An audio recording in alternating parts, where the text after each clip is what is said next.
billions of dollars, fix the badly broken infrastructure, the oil infrastructure, and start making money for the country. El deber sagrado de resguardar. Trump suggested that Venezuela's vice president, now interim President Delcy Rodriguez, will cooperate. But today she denounced the U.S. operation and insisted Maduro is still the head of state.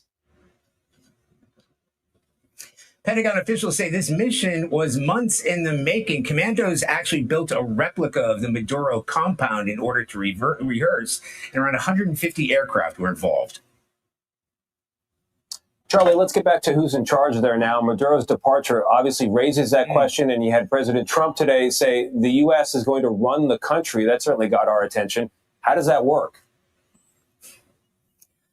You know, Tony, all afternoon we've been making those phone calls. What does that look like? So the president says he's going to work with this new government, this interim government. He wants to send American oil companies in there, but you have to talk about security. What does that mean in terms of U.S. troops? One thing we do know for certain, the Pentagon tells us that massive military buildup that you and I have been discussing over the past few weeks and months will remain at least off the coast of Venezuela in that region.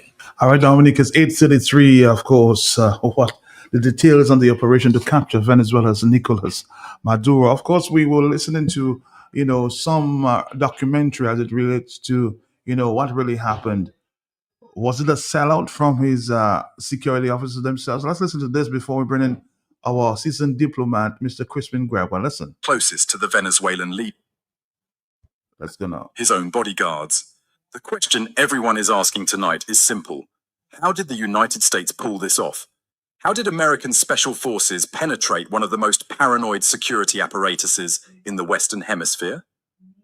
The answer, according to sources close to the operation, is as old as warfare itself: betrayal from within. Multiple intelligence sources are now confirming that members of Maduro's personal security detail, the men tasked with protecting his life, were the ones who handed him over to American forces. These weren't low-level guards or perimeter security.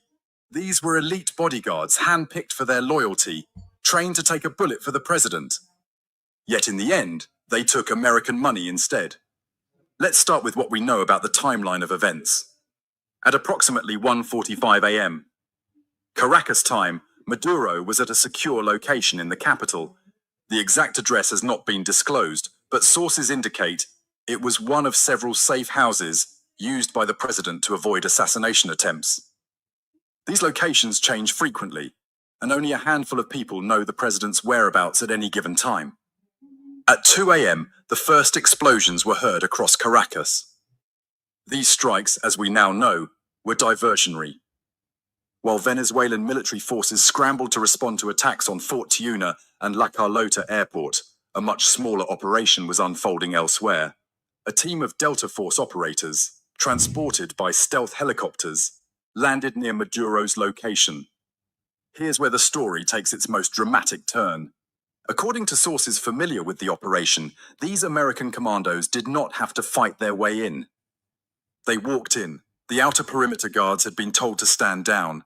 Security cameras had been disabled. Alarm systems had been deactivated. When the Delta Force team reached Maduro's personal quarters, they found only 2 bodyguards still at their posts, and these men immediately surrendered without firing a single shot. The entire extraction took less than 12 minutes from landing to takeoff. Maduro and his wife were aboard an American aircraft before Venezuelan military command even understood what was happening. By the time Defense Minister Vladimir Padrino Lopez realized the president was missing, the helicopters were already crossing into international airspace. So how did the United States flip Maduro's bodyguards? We'll learn more about that in a while.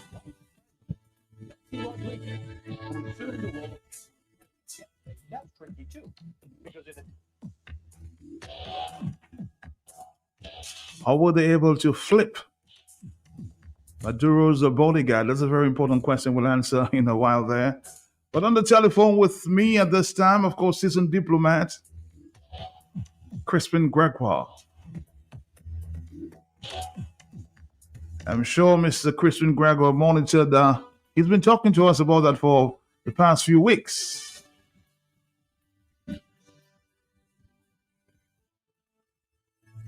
Mr.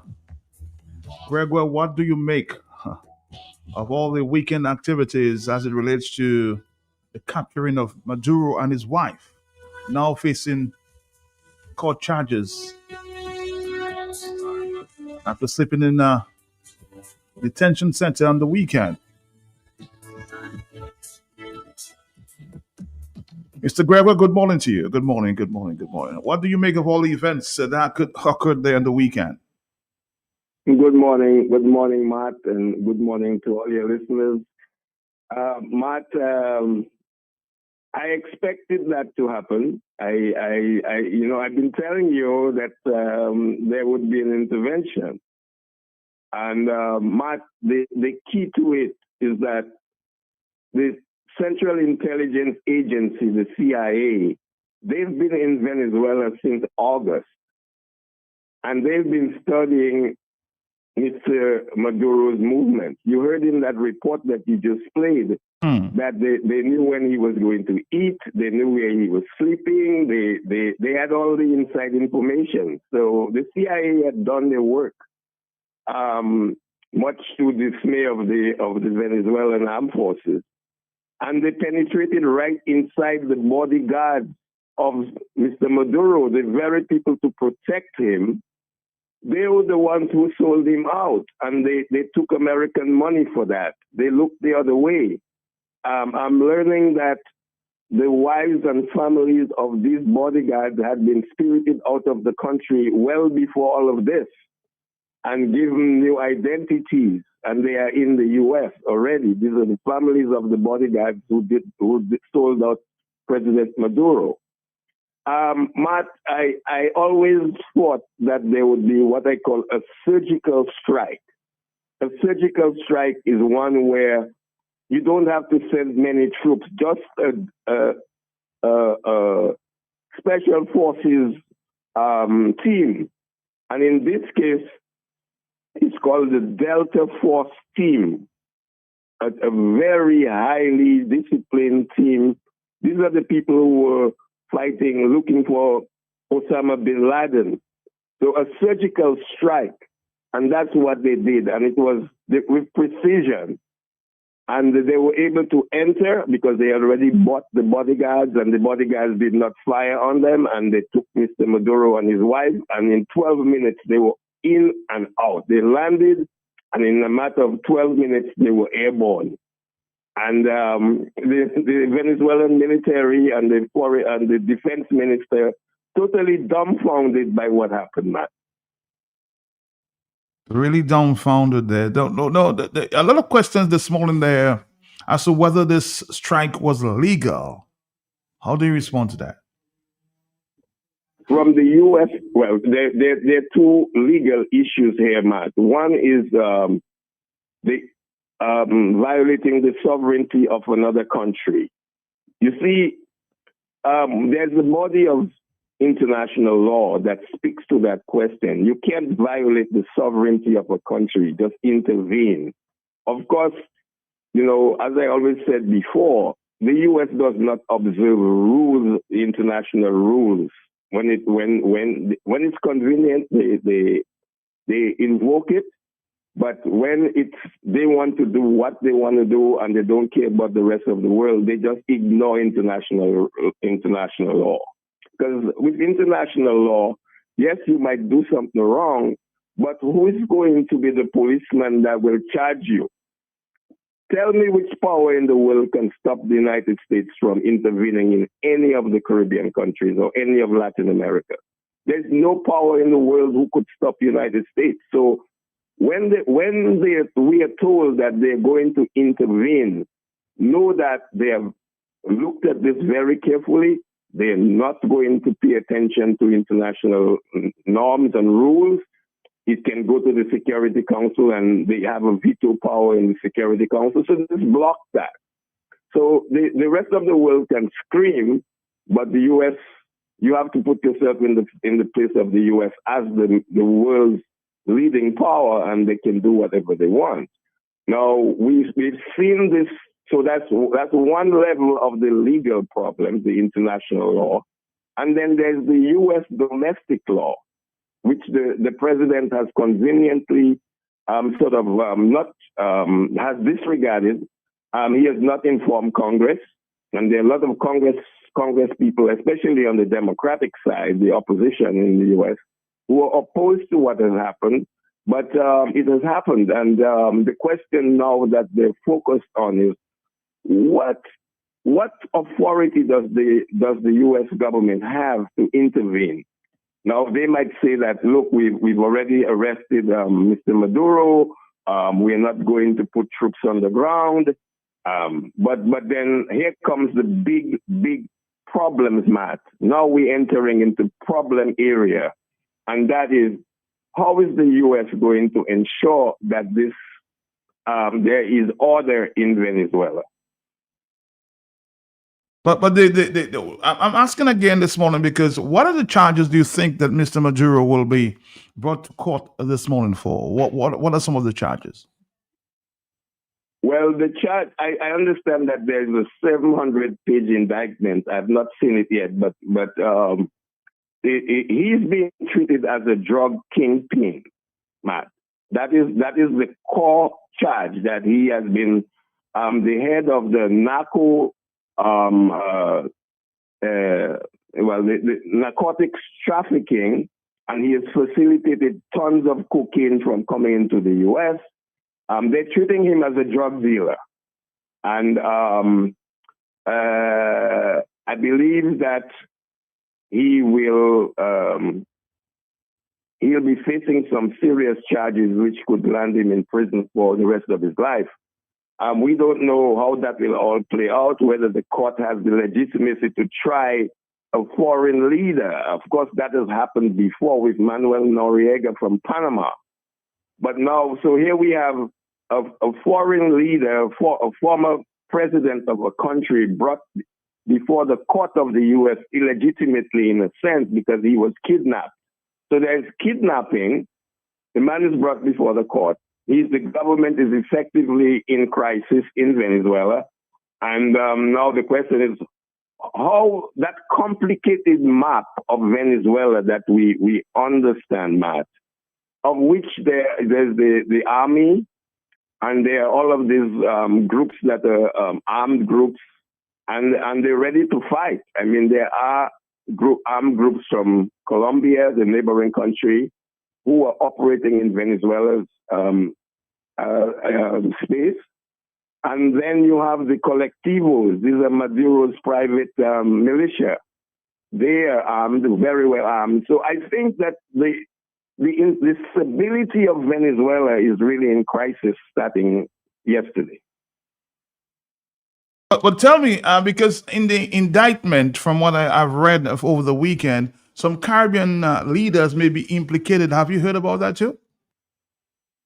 I saw a story that mentioned that corrupt Caribbean politicians who worked hand in glove with Maduro and Matt and facilitated the use of their country's territory to transport drugs into other countries. Now, particularly the cocaine coming from Colombia and Venezuela found itself into Europe. And it is mentioned that there are some Caribbean islands that facilitated that. And I hope that Dominica is not one of them, because you remember, Matt, that very recently the police in Dominica stated that they found a large cache of cocaine on a beach in Dominica. Now, we have not, I don't know, you are a journalist, you were at that press conference. Matt, did they show you any of that cocaine, or did they show you any pictures of it? Well, they showed some cocaine were burnt at the Mont Bruce. So, yes, that cocaine was, or part of it was destroyed because, of course, you might need some for evidence, but part of that cocaine was destroyed there. I see. But that's a lot of cocaine. That cocaine, what, 46 million EC dollars of cocaine? I mean, that's a lot. I hope that cocaine doesn't get on the streets of Dominica. As I indicated to you, that cocaine was burnt as part of a stash that, was being kept. But I was also told that even the chief executive officer of the West Indies Oil Corporation was taken in by U.S. officials, and all his gadgets were taken away from him for a while. So they are looking very closely at these gas officials that had, connections with Maduro.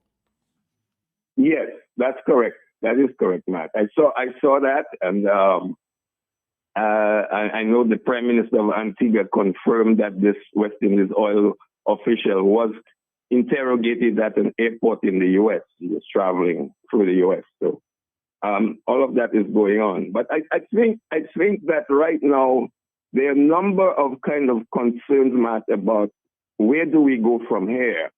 The lady who was the vice president, Miss Delcy Rodriguez, she's standing with Maduro, saying release Maduro.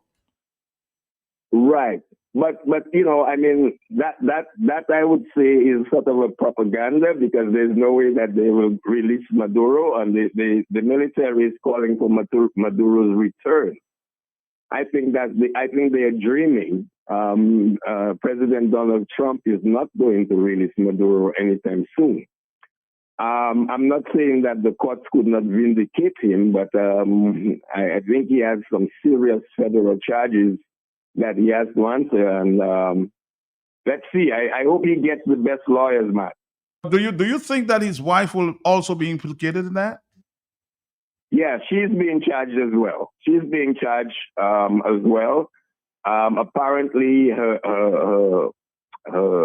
their son is also being charged, and they claim that she was managing gangs of personal gangs, and then some of these gangs, they are armed with motorcycles. Oh. So you have this motorcycle gang, which I see they're copying in Dominica too.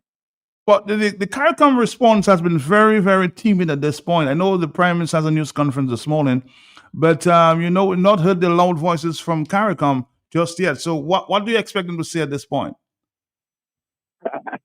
Well, I can only say that this is the moment when the CARICOM leader should stand up and talk to President Trump. Matt, I'm surprised that no Caribbean leader has publicly stated that they tried to reach President Trump. I don't know what are the chains of command here, but the Caribbean leaders have been whipped into submission. And the most thing, for their own survival, they now have to play Donald Trump's tune. All right, I guess we'll talk a little. Maybe I will give you a call back. Of course, we have a stop to make at this point in time, but maybe I'll give you a call back after we speak to the listeners there in the next maybe half an hour. Let's talk to our friends there from Finefold. But again, my friend, good morning to you, and thank you this morning, sir, Mr. Crispin Gregoire. Thank you. You're very welcome. Yes, I'll stand by. Yes. Stand by. Seasoned diplomat there, Crispin Gregoire, former UN ambassador of Dominica to the UN. Stick around, Dominica. We're here.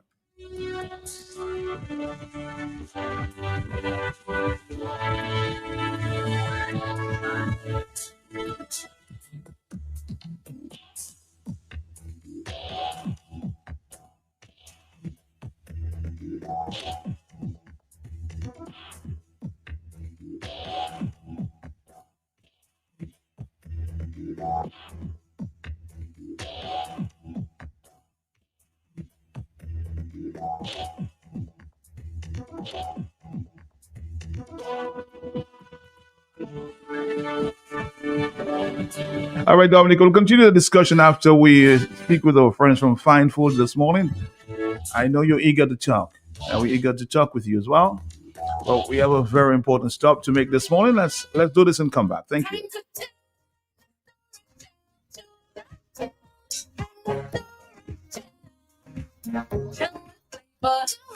Orange and lemon lime, yeah. We love the vibe, refreshing every day, all night, every forget you. If you're gonna tell me,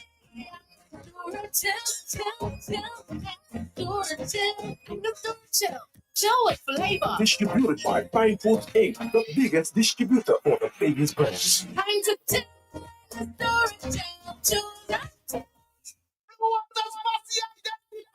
Somebody pass blue water. Somebody bring blue water. Somebody get blue water. Are you ready now? When you feel the man, take up the water spray. Take up the water spray. Take up the water spray. Keep up the water.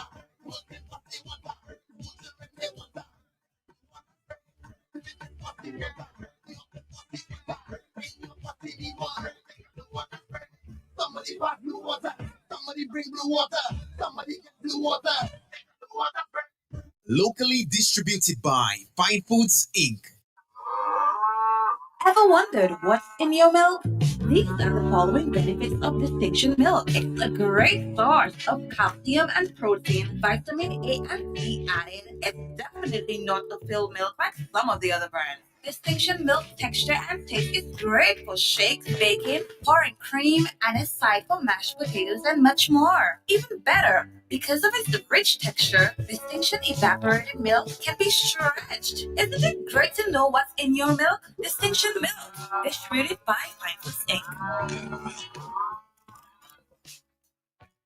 Need one trusted place that to stock up for your home, shop, or business? Fine Foods Inc. Distribution has got you covered. From dry goods and frozen foods to your favorite drinks, alcoholic and non-alcoholic, plus all the household must-have. We've got it all under one roof. We're right here in Jimmy Dominica, and yes, we deliver.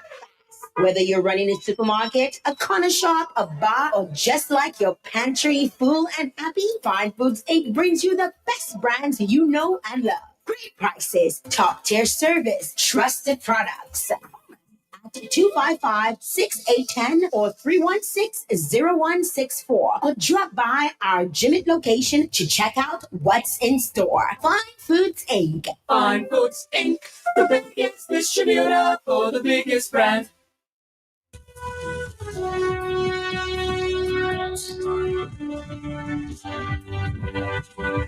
All right, Dominica, we're here. Our friends from Fine Foods. Good morning, Sabrina and company. How you doing? You had a great weekend? Good morning, Matt. Of course, All it was an absolutely amazing weekend. A lot of celebration with family and friends, so that is always a good thing. All right. Yes.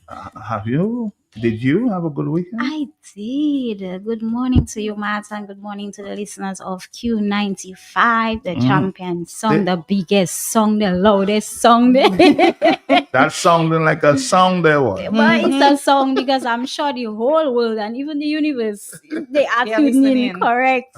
Locked in. Yes. All right, we're excited for Fine Foods and I want to wish you guys a happy 2026. More productive year for you guys. Yes, Oh, definitely. So what's going to happen for the new year? Tell us.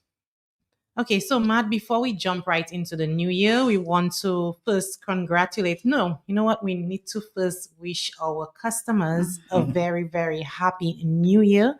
We want to thank you for staying with Fine Foods, for supporting us throughout 2025, and we are looking to serve you even bigger and better in 2026. Now we want to congratulate all of our winners for our Christmas campaign. We had a big Christmas campaign where our customers could get a chance to win their share of $20,000 worth in goods and prizes. So we want to say a quick congratulations to those who have won. We have Shaniqua Kazimi, who won in the BIP campaign. She won a $1,500 Do It Center voucher. We have Monica Pierre winning PlayStation 5 because she bought Frito-Lay snacks. We have Francois Edwards, who bought Frito-Lay snacks as well and won $500 worth of cash. Ashworth Corbett, who purchased Angostura Rams, and he won $1,000 worth of cash. And Zadia Langford as well, who purchased Angostura and won $250 cash. We also had customers who won by purchasing Robert. Right, and soft weave. We had somebody walking away with a flat screen TV, Sabrina Bernard, and Amazon Alexa, Diana Mulcair. We had 2 cash winners, Suzette Nelson and Edward Julian. Deirdre Pizza won herself a dinner for 2, and Derek Green won himself a Do It Center shopping voucher, as well as Anne-Marie John Baptiste also walked away with a shopping voucher from Best Price. We had a Junica Alexander winning herself a turkey. A household essentials hamper went to Sharon Roll. A gift basket to Christiana Lom.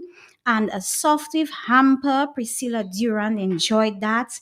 And our grand prize winner won herself a kitchen makeover. That's Rian Douglas. A catering package, Nichelle John Charles. And a cake mixer went to the kitchen of Raymer Francis. So all of these customers I mentioned, they took part in the Roberts and Softwave promotion.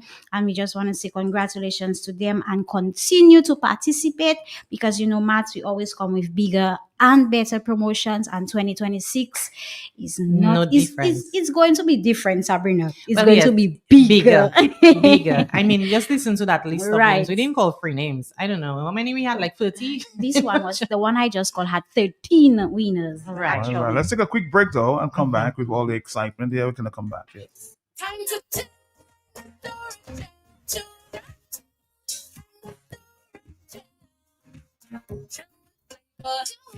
orange and lemon lime. That's yeah, yeah. We love the vibe.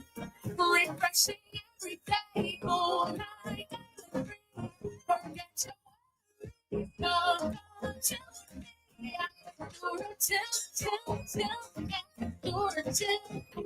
till Joy flavor. Distributed by Fine Foods Inc., the biggest distributor for the biggest brands. Time to tell. Need one trusted place to stock up for your home, shop, or business? Fine Foods Inc. Distribution has got you covered. From dry goods and frozen foods to your favorite drinks, alcoholic and non-alcoholic, plus all the household must-have. We've got it all under one roof. We're right here in Jimmy Dominica, and yet we deliver.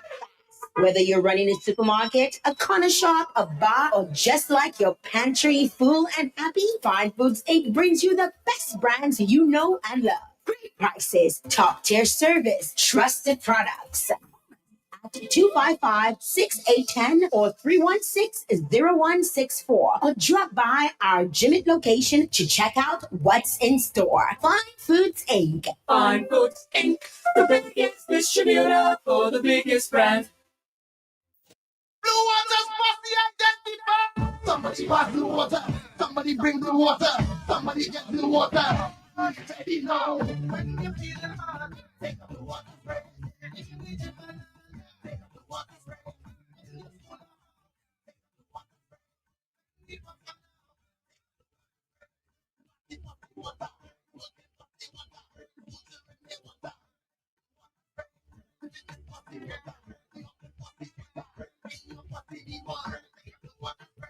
Somebody buy blue water. Somebody bring blue water. Somebody get blue water. Locally distributed by Fine Foods Inc.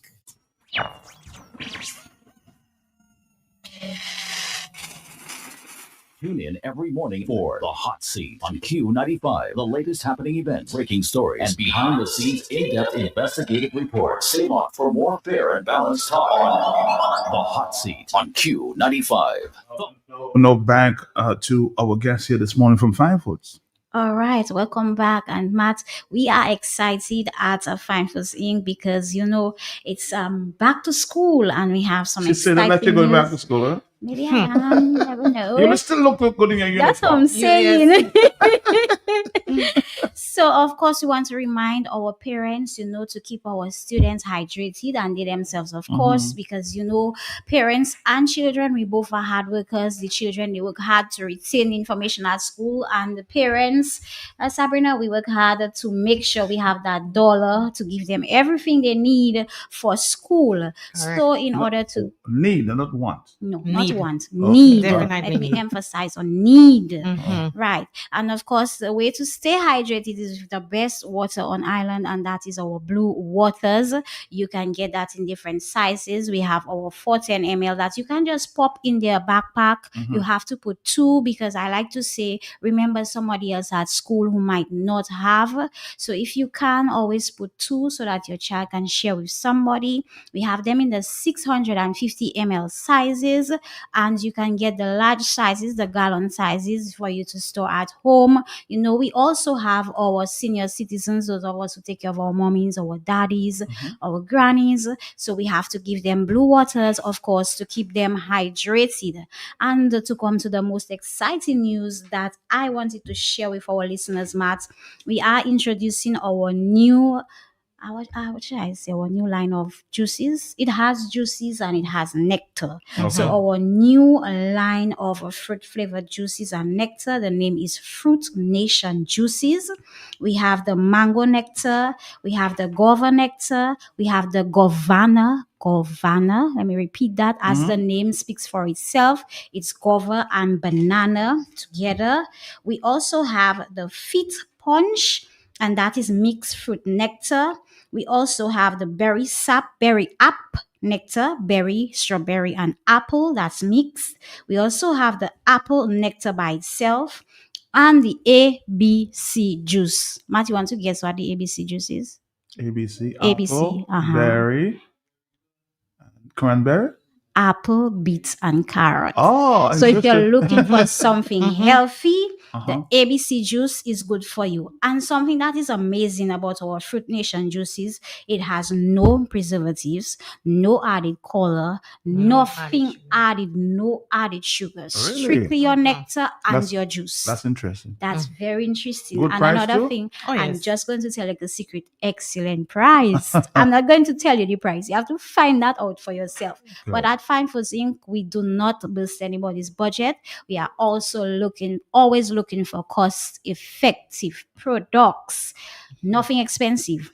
And we can boast of that 2026. We are carrying the same thing into this year. We are listening to our customers, giving you quality products at affordable prices.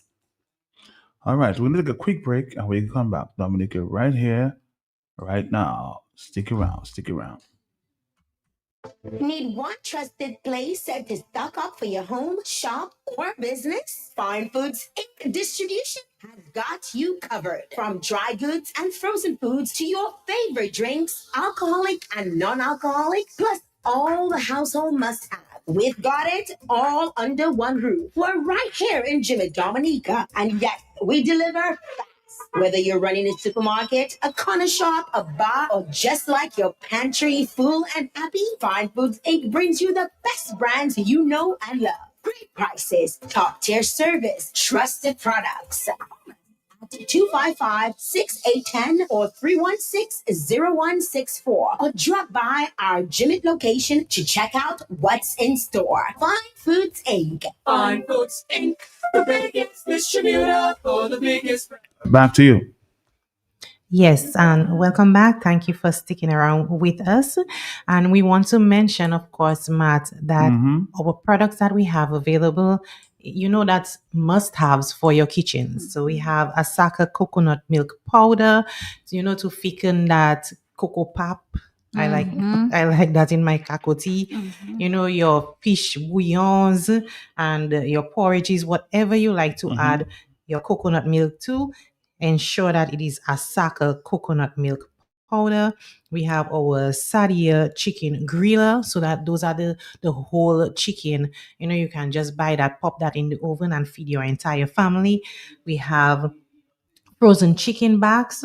Of course, we have our frozen pork hind feet. Frozen chicken backs and back and neck? Back and neck. Yeah, that's what. Oh, that's gold these days. Yes. I mean, you cannot have a pila without a back and neck in there. Correct. For sure. Correct. I love my back and neck. All right. You know, we have our frozen pork hind feet, and that is the pig feet. You know, Saturdays, people like their sauce on their tables. So ensure that you purchase those from... You say people like you don't like it. It's not my favorite. I don't- yeah. I like my chicken back. Yes. Uh-huh. Yes. So we have Dutch Deli Fries. We are on the eve of the carnival season. Those of you who are, providing that service for people coming in, those who are frying stuff on the side outside of events, ensure that you get your your fries from us. We have our Quinto de Mugado red grape juice, and that is 100% grape juice. Very, very nice.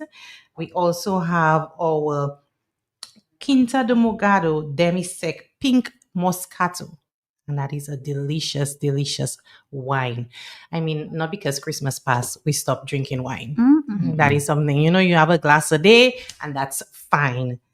And also we have our Flora Catro laundry detergent. Amazing, amazing price. We have that in 3 kg. So those are items that you need to stock up on. Get that into your homes, get that into your kitchens, your laundry rooms. Those are amazing products, all at affordable prices. And I did mention, Matt, that we are on the eve of carnival season. There are also products that you need to ensure that you start stocking up early. We were promised a bigger influx of visitors this year, so we're looking forward to that. So ensure that you have your drinks at your home, so when your friends and your family come in and they pass by, they have a little something to wash down their fruits. So, of course, you get your alcoholic beverages from Fine Foods. We have our White Oak Original and coconut flavored, our Taboo spiced rum, our favorite single barrel rums, Straight Vibes from Vibes Cartel line, our Angostura rum punch.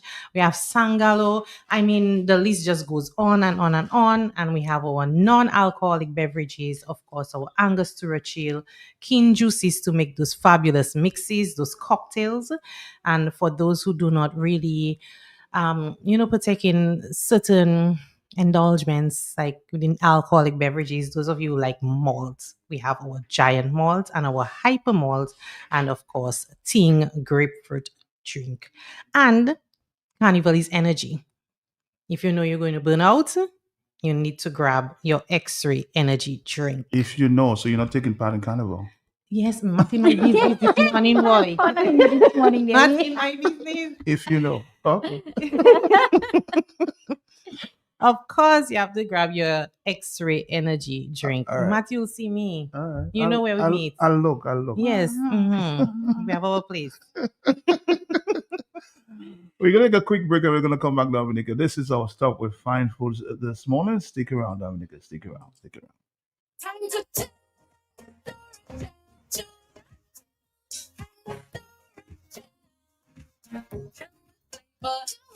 Orange and lemon lime. That's the bitters, yeah. We love the vibe. Refreshing every day, all night. Free. Forget your worries. Go till me.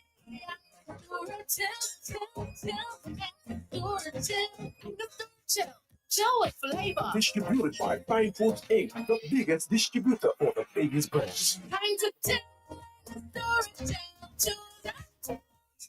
Need one trusted place to stock up for your home, shop, or business? Fine Foods Inc. Distribution has got you covered. From dry goods and frozen foods to your favorite drinks, alcoholic and non-alcoholic, plus all the household must-have. We've got it all under one roof. We're right here in Jimmy Dominica, and yet we deliver.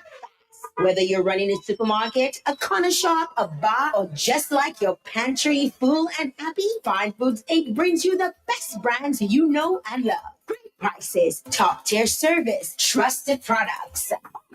At 255-6810 or 316-0164, or drop by our Jimmy location to check out what's in store. Fine Foods Inc. Fine Foods Inc., the biggest distributor for the biggest brand. All right, so let's wrap it up here with Fine Foods this morning.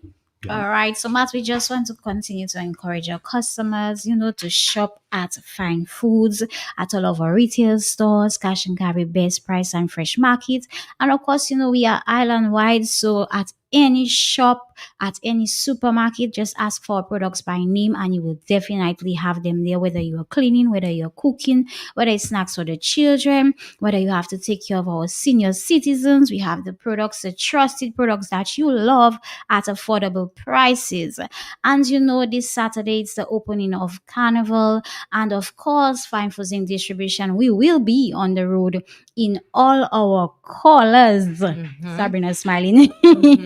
So look out for our floats, and of course, as always, we will have a little goodie for you. So we are going to celebrate Carnival in style, right, Sabrina? That is correct. I like the we in there. Huh? That's Thank right. you. I'm looking forward to my cameras. Yes. So if you would like to contact us, so if you're having an event for the carnival season, you can give us a call on 316-0164, or you can call our direct line 255-6810. Our sales representatives will be happy to speak with you, to guide you as to what the best products are, of course, at the best prices, to make your event successful and the most talked about for the season. The right place you need to come to is Fine Foods Distribution. All right, Sabrina, any final words from you? I'll see you on the road, Matt. See you on the road. Okay. Somewhat. We'll talk. See you again soon. Okay. Thank you. Yes. Bye-bye.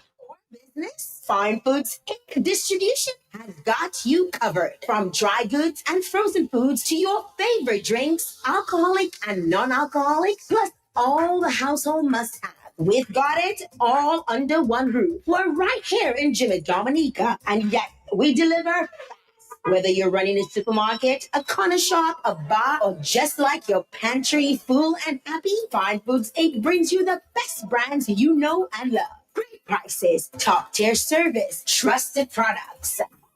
At 255-6810 or 316-0164. Or drop by our Jimmet location to check out what's in store. Fine Foods Inc. Fine Foods Inc., the biggest distributor for the biggest brand.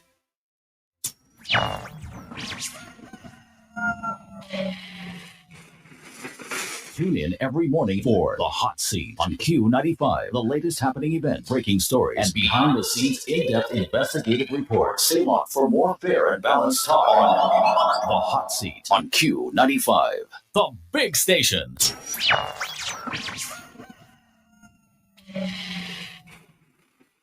Tune in every morning for The Hot Seat on Q95. The latest happening events, breaking stories, and behind-the-scenes in-depth investigative reports. Stay locked for more fair and balanced talk on The Hot Seat on Q95. The big station.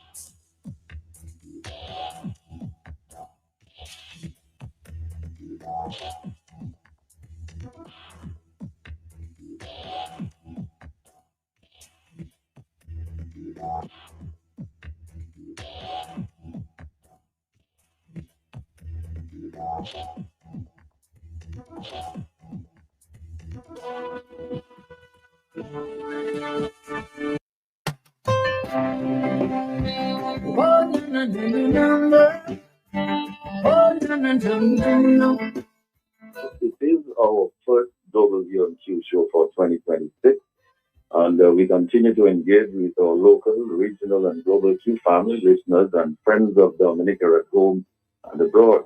With me Tuesday night is Justice Dr. Irving Andre, Social Scientist Simeon Joseph, Pastor Dr. Randy Rodney, Mr. Claudius Sanford, retired ASP Nicholas George, and former Dominica UN Ambassador Crispin Gregoire.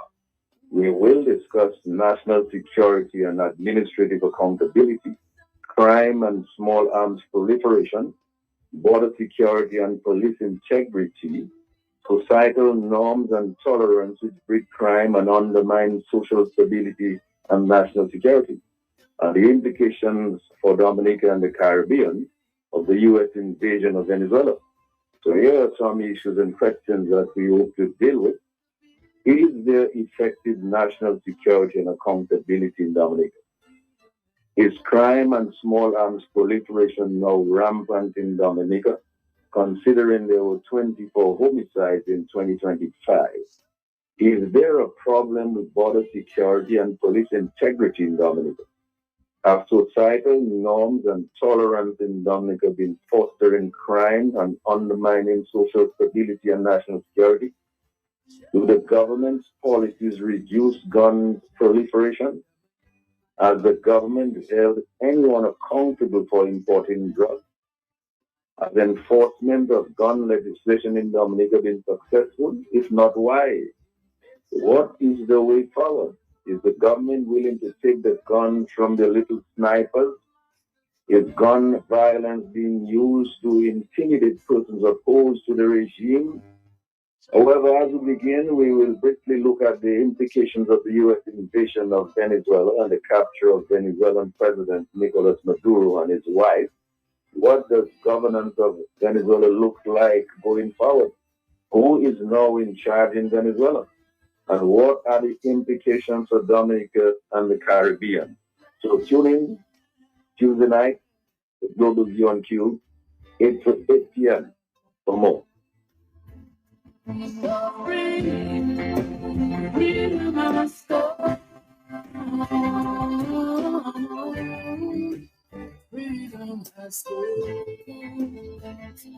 Oh, yeah.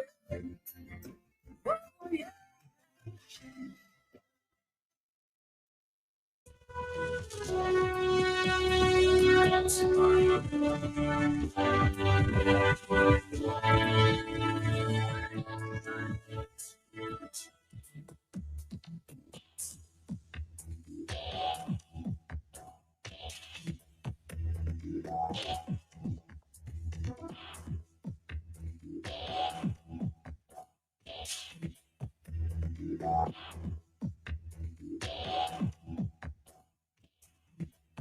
Let's go back to the conversation we happened earlier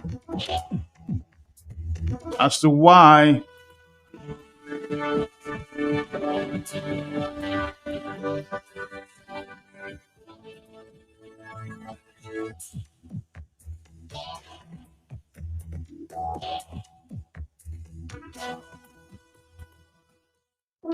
it was so easy to capture Maduro and his wife.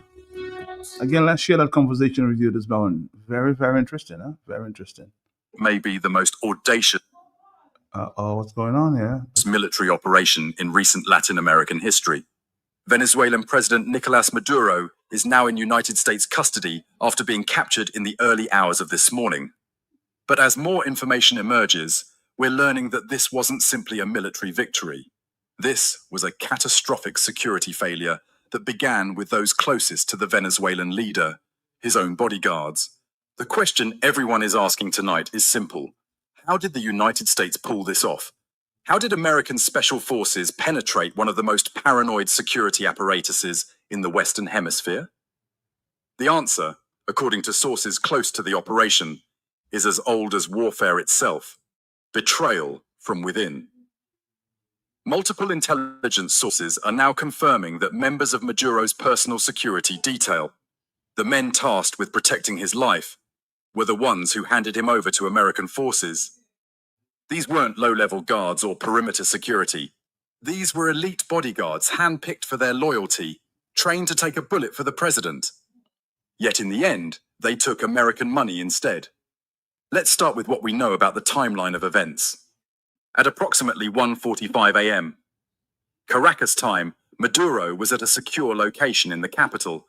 The exact address has not been disclosed, but sources indicate it was one of several safe houses used by the president to avoid assassination attempts. These locations change frequently, and only a handful of people know the president's whereabouts at any given time. At 2 a.m., the first explosions were heard across Caracas. These strikes, as we now know, were revolutionary. While Venezuelan military forces scrambled to respond to attacks on Fort Tiuna and La Carlota Airport, a much smaller operation was unfolding elsewhere. A team of Delta Force operators, transported by stealth helicopters, landed near Maduro's location. Here's where the story takes its most dramatic turn. According to sources familiar with the operation, these American commandos did not have to fight their way in. They walked in. The outer perimeter guards had been told to stand down. Security cameras had been disabled. Alarm systems had been deactivated. When the Delta Force team reached Maduro's personal quarters, they found only 2 bodyguards still at their posts, and these men immediately surrendered without firing a single shot. The entire extraction took less than 12 minutes from landing to takeoff. Maduro and his wife were aboard an American aircraft before Venezuelan military command even understood what was happening. By the time Defense Minister Vladimir Padrino Lopez realized the president was missing, the helicopters were already crossing into international airspace. So how did the United States flip Maduro's bodyguards? The answer lies in a sophisticated intelligence operation that began more than a year ago. American operatives working through the CIA and Defense Intelligence Agency had been systematically studying Maduro's security apparatus, looking for vulnerabilities. They found plenty. Maduro's bodyguards, despite their elite status, were facing the same economic hardships as ordinary Venezuelans. Their salaries, paid in worthless bolivars, couldn't buy basic necessities. Meanwhile, they watched as Maduro and his inner circle lived in luxury, flying to Cuba for medical care while Venezuelan hospitals lacked basic supplies. The resentment was deep and growing. American intelligence identified 3 bodyguards in particular who seemed susceptible to recruitment. The first was a senior member of the presidential security team, a man in his late 30s who had been with Maduro for over 6 years. He had a sick daughter who needed medical treatment unavailable in Venezuela. Despite his position, he couldn't get her the care she needed. The second was a younger guard, ambitious and frustrated by the lack of advancement opportunities in a system based entirely on political loyalty rather than merit. He had watched less competent officers promoted over him simply because of their family connections. The third was a veteran security official who had served under Hugo Chavez and had grown disillusioned with what he saw as Maduro's betrayal of Chavez's vision. He believed Maduro was a usurper who had destroyed Venezuela for personal gain.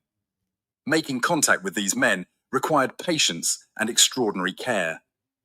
The approach came through intermediaries. In one case, a former colleague who had defected years earlier. In another, contact was made through a family member living abroad. The initial conversations were vague, testing the waters. Would the individual be willing to simply provide information? What about their concerns for Venezuela's future? Only gradually did the conversations turn to more concrete proposals. The Americans were offering life-changing sums of money. We're talking about packages worth between $10 and $20 million per person. But more importantly, they were offering something these men couldn't buy at any price: escape from Venezuela and a future for their families. The bodyguard with the sick daughter was promised immediate medical evacuation for his child to a hospital in the United States, with all expenses covered for life. The ambitious guard was offered American citizenship, a new identity, and financial security. The disillusioned Chavez loyalist was told he could live out his days in peace, knowing he had helped free Venezuela from tyranny. But money and promises weren't enough. These men needed proof that the United States was serious and capable of protecting them after the operation. So the Americans did something extraordinary. They extracted the families first. Over a period of several months, the wives and children of these 3 bodyguards were quietly moved out of Venezuela. Some left on commercial flights under false pretenses. Others were smuggled across the border into Colombia. By the time the operation began, these families were already safe in undisclosed locations. With their families secure and millions of dollars in escrow accounts waiting for them, the bodyguards agreed to cooperate. But the plan required more than just 3 men. A successful extraction would need coordination across multiple layers of security. So the 3 recruits were asked to identify other guards who might be sympathetic. The network grew carefully and slowly. By the time the operation was ready to execute, at least 8 members of Maduro's security detail were compromised. Some were active participants who would facilitate the American insertion. Others simply agreed to look the other way at critical moments. A few were told nothing but given instructions that would keep them away from their posts at the crucial time. The operation almost didn't happen. There were several false starts when Maduro changed his schedule or location unexpectedly. American forces were put on standby multiple times, only to stand down when conditions weren't right. The breakthrough came when one of the compromised bodyguards was assigned to overnight duty at the safe house where Maduro would be sleeping. This guard was able to provide real-time updates on the president's location and the disposition of security forces. He confirmed how many guards were present, where they were positioned, and most critically, which ones were part of the plan. When the Delta Force team received the final green light, they knew exactly what they were walking into. The actual operation was clinical in its execution. The outer security perimeter simply melted away as guards who had been paid off abandoned their posts or claimed they saw nothing.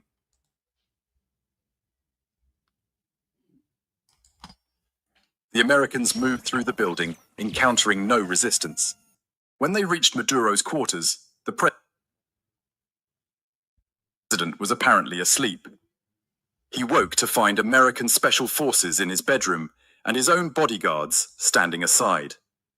There are conflicting reports about Maduro's reaction. Some sources say he immediately understood he had been betrayed and went quietly. Others claim he initially thought it was a training exercise or a test of his security team. One particularly dramatic account suggests he tried to appeal to his bodyguards' loyalty, reminding them of their oaths and the trust he had placed in them. If true, his words fell on deaf ears.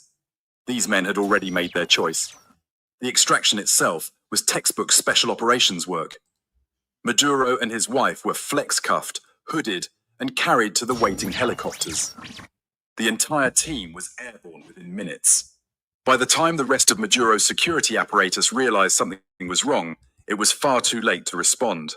What's particularly striking about this operation is how thoroughly the Americans had penetrated Maduro's inner circle. These weren't peripheral figures or distant associates.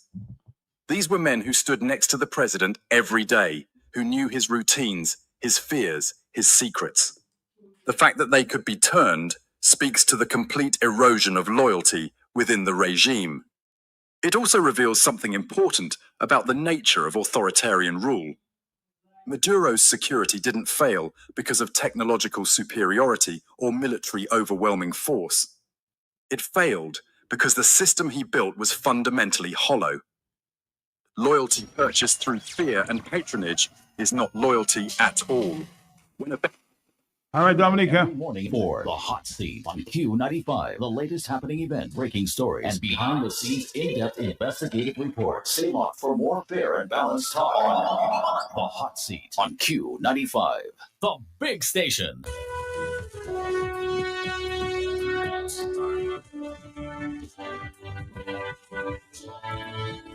As I say, everybody has their own interpretation there as to what may have happened. But somebody in there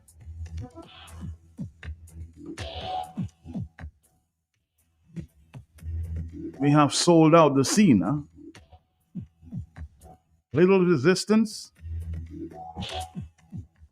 12 minutes operation of this paranoid security there in Venezuela. A lot to be learned, huh?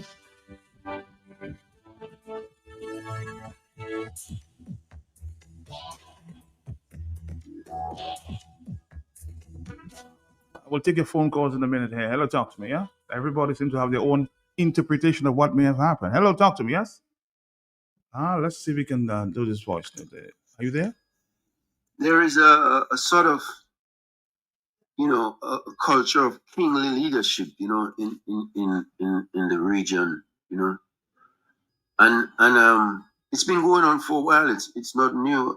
America may be experiencing its first king, but the Caribbean has been run like feudal structures politically for a minute.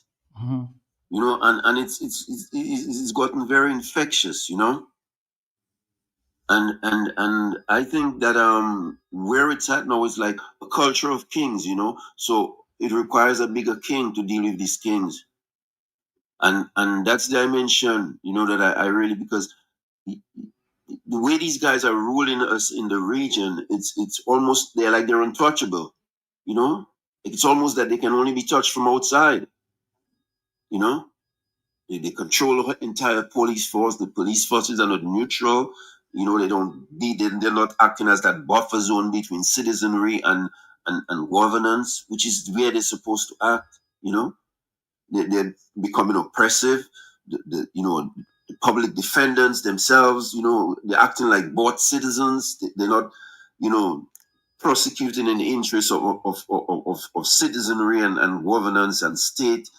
They're not prosecuting in those. They're prosecuting in political realms. And so Maduro and where it's at, to me, Maduro is the easiest target for such a move. His arrogance, you understand? Just his arrogance. It wasn't a Chavez-like kind of man that was being taken out there today. It was a real arrogant, kind of leader that needed to go. You're not dealing in democracy and common understanding. Electoral results are being challenged. Nobody can have you sit down and talk about that. You're involving the country in a whole lot of foreign things with regard to oil. What is Venezuela having an issue with Guyana over oil for? What is it having an issue with Trinidad for? Why is Venezuela even making enemies over oil lands? You have the most oil in the world of your kind, the most. Why you and Guyana and cannot exist in common capacity and understanding? Why cultivate those kinds of stresses over oil when you have more than enough? You understand? So it's just the arrogance, of that leadership. A result come, you can't even do what you want in this place. You decide there's no more election calling results. Come on, these guys are kings. It's only kings who do those things in feudal structures. That's where we are in the region. And so, sometimes you need a big brother. I'm an anti-colonialist. I'm all those things. But I'm a pragmatist. The way these guys are ruling those islands down there, bro, it's almost impossible for common folk to make change. So I don't see it as big culture, as Big Brother coming and doing. I see it like a condition has been created that justifies Big Brother coming and doing it. Justifies. And so I'm not having this argument in this bigger geo kind of concepts and all these other philosophies. That is not what I'm having this argument upon. I'm having this argument about an oppressive culture of governance that's overtaken the region and makes it necessary for those kinds of things having to happen. Necessary. This thing's out of hand. It's out of hand. These guys are governing these places like, their grandmother left it for them, man. And that shit needs to stop. It needs to stop. And I think Maduro is an excellent example. The perfect victim. Failing on all fronts. Straight up. Peace. Peace to you too. Peace.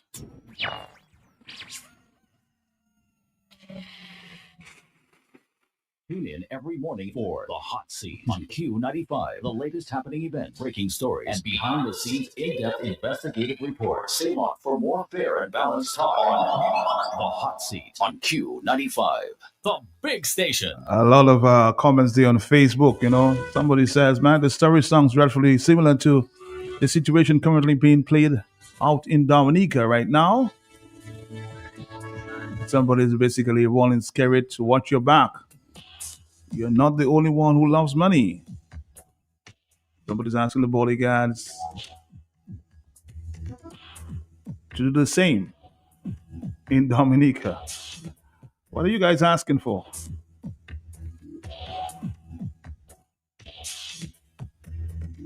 $449, we expect that kind of reaction here.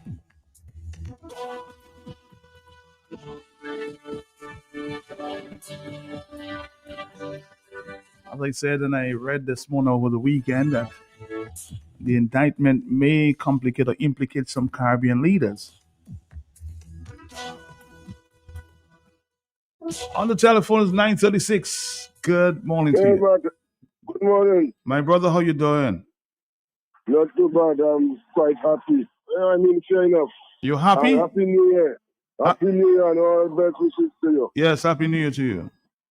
Yeah, well, what happened, but I suffered on the hard line long time. We expect some more hardship. I get familiar with it, and no matter what it takes, that that voice note before me speak better English than me, and I'm glad he spoke. He touched most of us. Matt, them man down here, like you have children that cannot stand on their own. They show them leaders in the Caribbean are.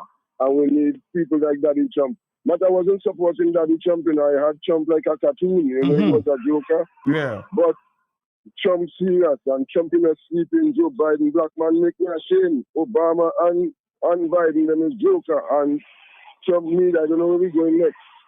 But I think this thing is straight now, because it would be worse, man, if an Iranian would have buy a passport and get on a ship down here and blow it up in the Caribbean, retaliating, because Trump had to care about the defense, about the protection. And most of us, we have people, my people, much of them that don't sell remittance, I don't deal on that. But most of us from the Caribbean, in America, we just go. Our Prime Minister, I don't accept him, but he's a big guy, have his children. So, Matt, I will call back. I'm so overjoyed that I can't explain myself much now. All right, caller. Thank you very much. You're so overjoyed. Hello, talk to me. 938, yes. Good morning, Nathan Spelton. How are you today? Morning to you, sir. How you doing? Yes. I'm doing fine. This is Edin Godson. Okay.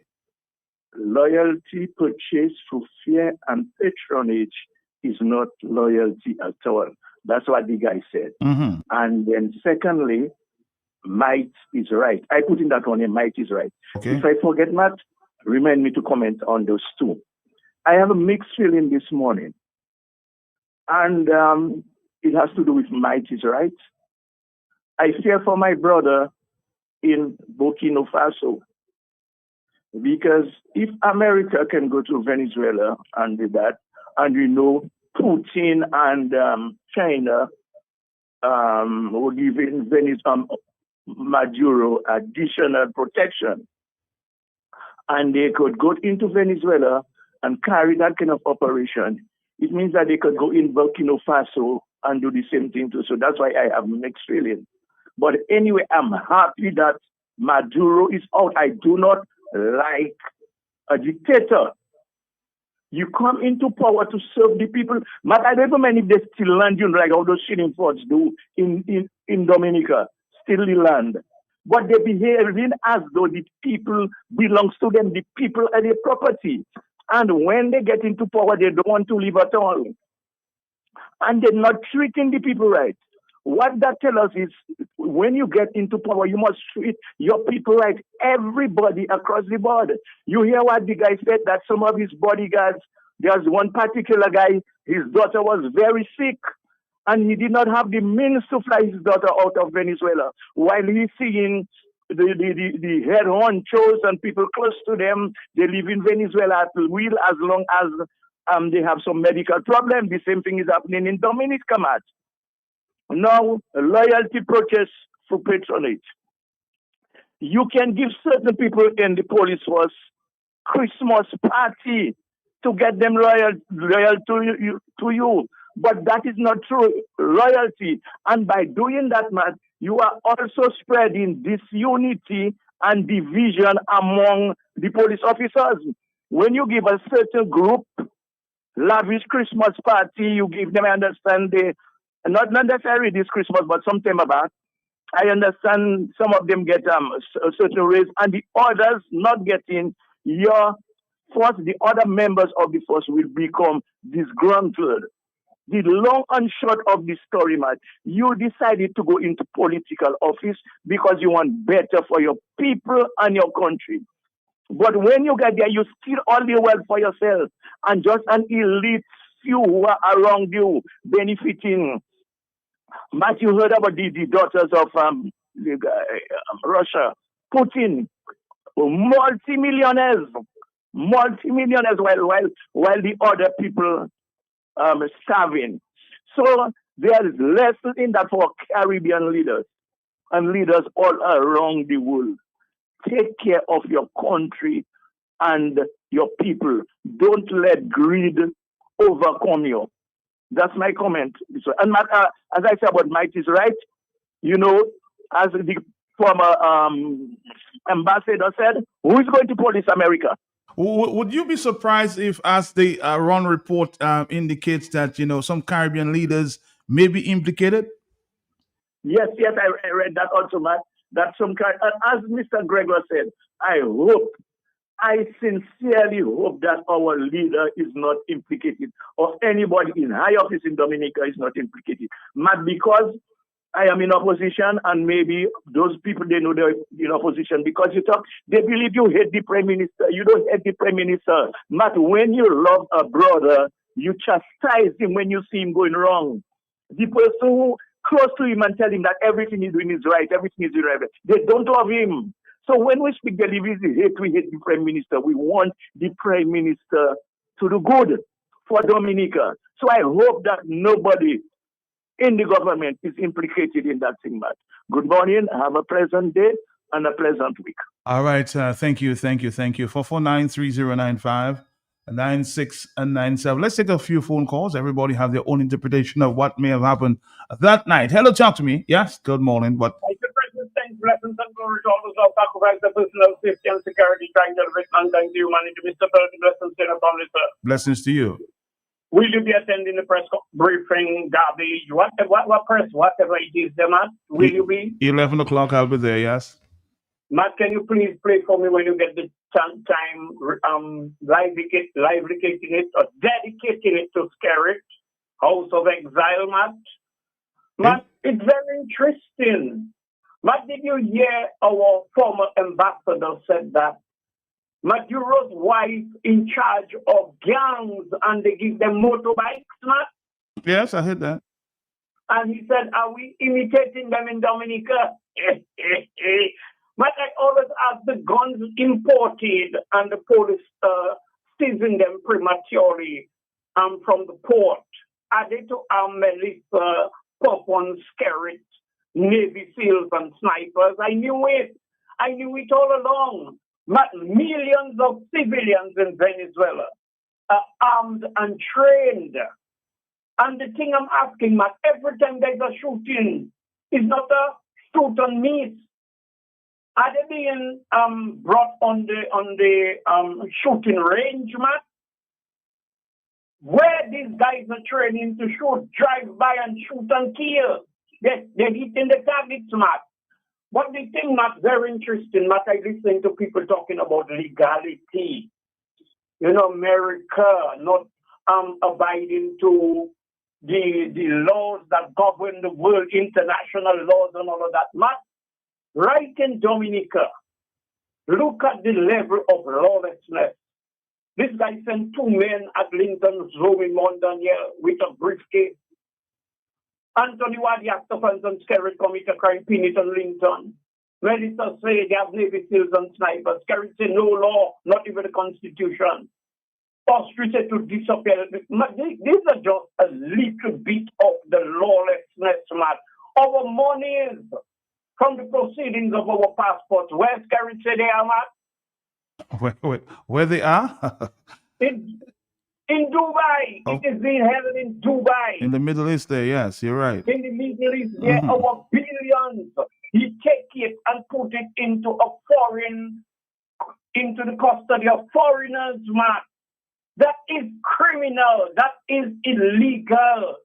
So when you see them like talking about America, Matt, I do not like America policies. America over 100 years now, America is one of the most brutal empires, like the Romans, like the British, and you think the China is going to be better than them? Just wait for China to finally, well, they will not take that time, Matt, because the battle of all battles will be fought. And in conclusion, Matt, I listened to my family talk about Russia and China. I said it on the air. Russia and China will never intervene having to do with the security of Venezuela. It was just a facade. It was a false front. But anytime America attack Russia or America attack China, the word finish. So none of them, Russia or China, would never come in the Caribbean there in America backyard and intervene. Not over $2 billion of silver and other rare earth minerals were taken away from Venezuela and brought to China and Russia.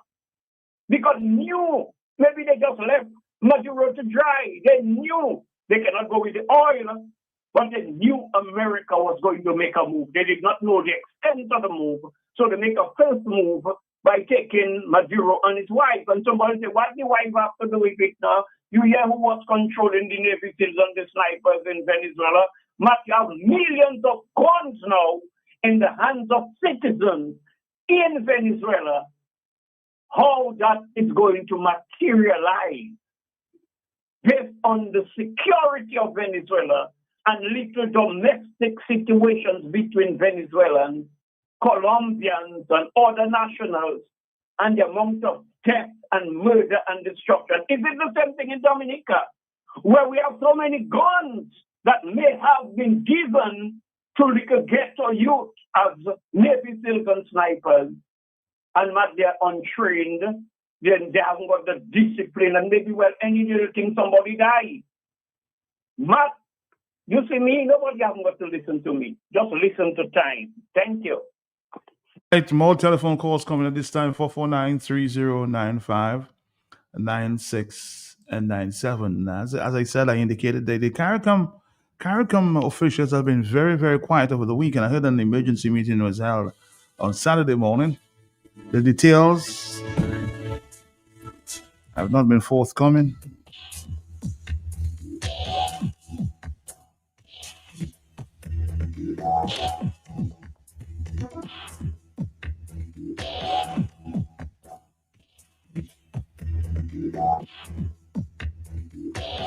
But I'm saying, if true, I'm sure the Prime Minister at his news conference this morning will provide some information.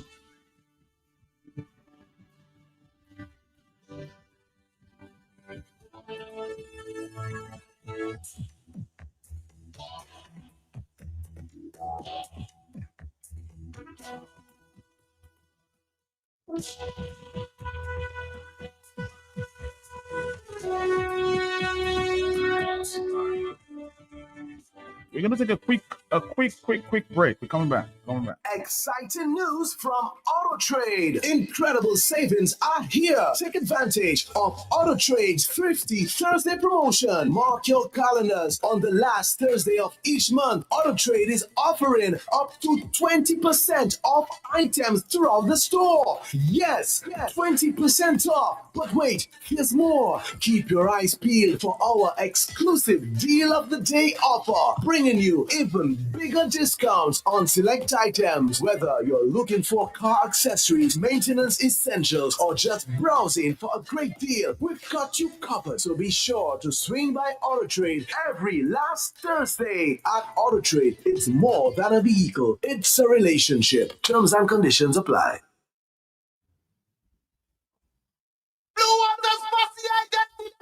Somebody pass blue water. Somebody bring blue water. Somebody get blue water. Ready now. When you feel the heart, take a blue water spray. Take a blue water spray.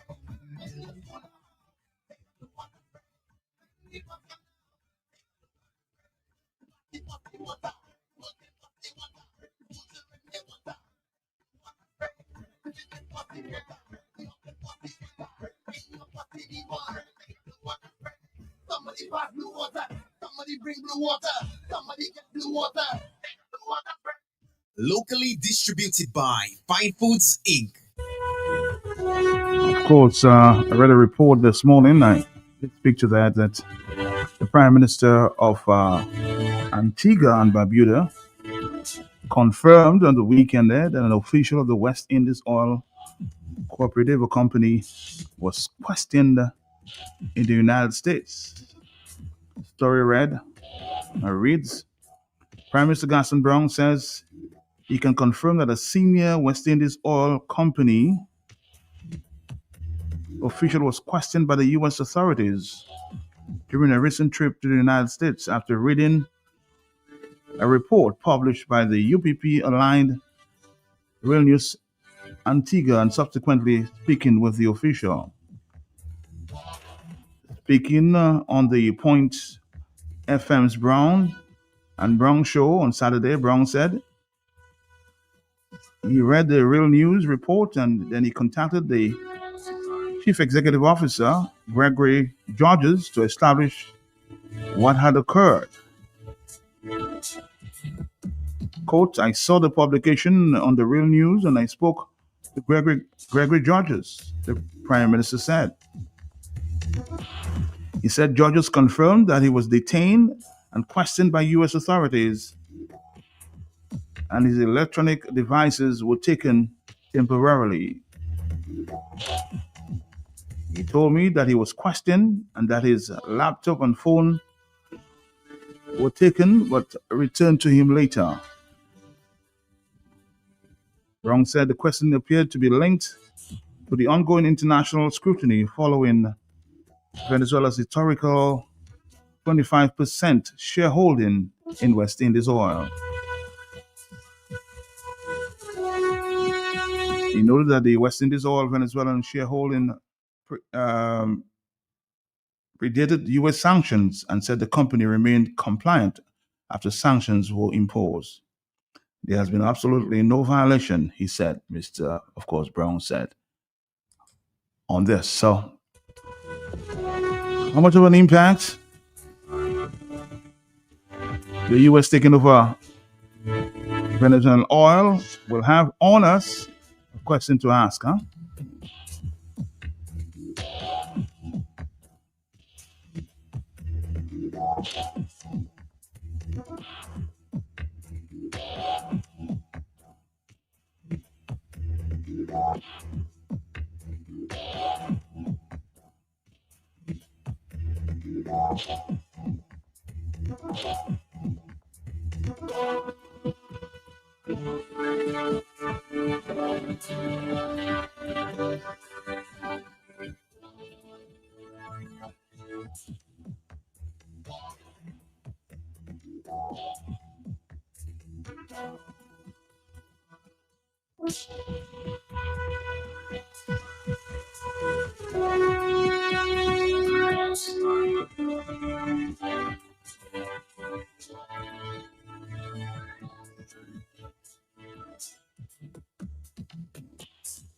The question that somebody's asking, how is CARICOM going to navigate through this Maduro waters?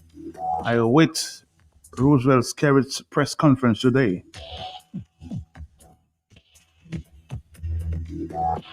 On the telephone, hello, talk to me, yes? Yeah, Matt, I just want to put two things there quickly. Yeah. Not Venezuela is another Vietnam. Anytime America attempts to take over Venezuela government, and that's what Trump and them is claiming, and the oil and all of that, Matt, you have millions of guns, and it's not a little po, you know, Matt, sophisticated weapons in the hands of civilians. And bordering with Colombia, the FARC movement, Matt, I'm in Colombia trying to get rid of them for over 60 years, you know, Matt. Matt, the next thing I want to say, the purchase loyalty, and my family even made mention to it because it was read in the thing. And when you're going to be selective about, or you help some family and other family that's struggling, and they within your security details, or even if you help all of them, Matt, there are patriots that are going to say, yeah, look at me, I'm doing well, but what about my country?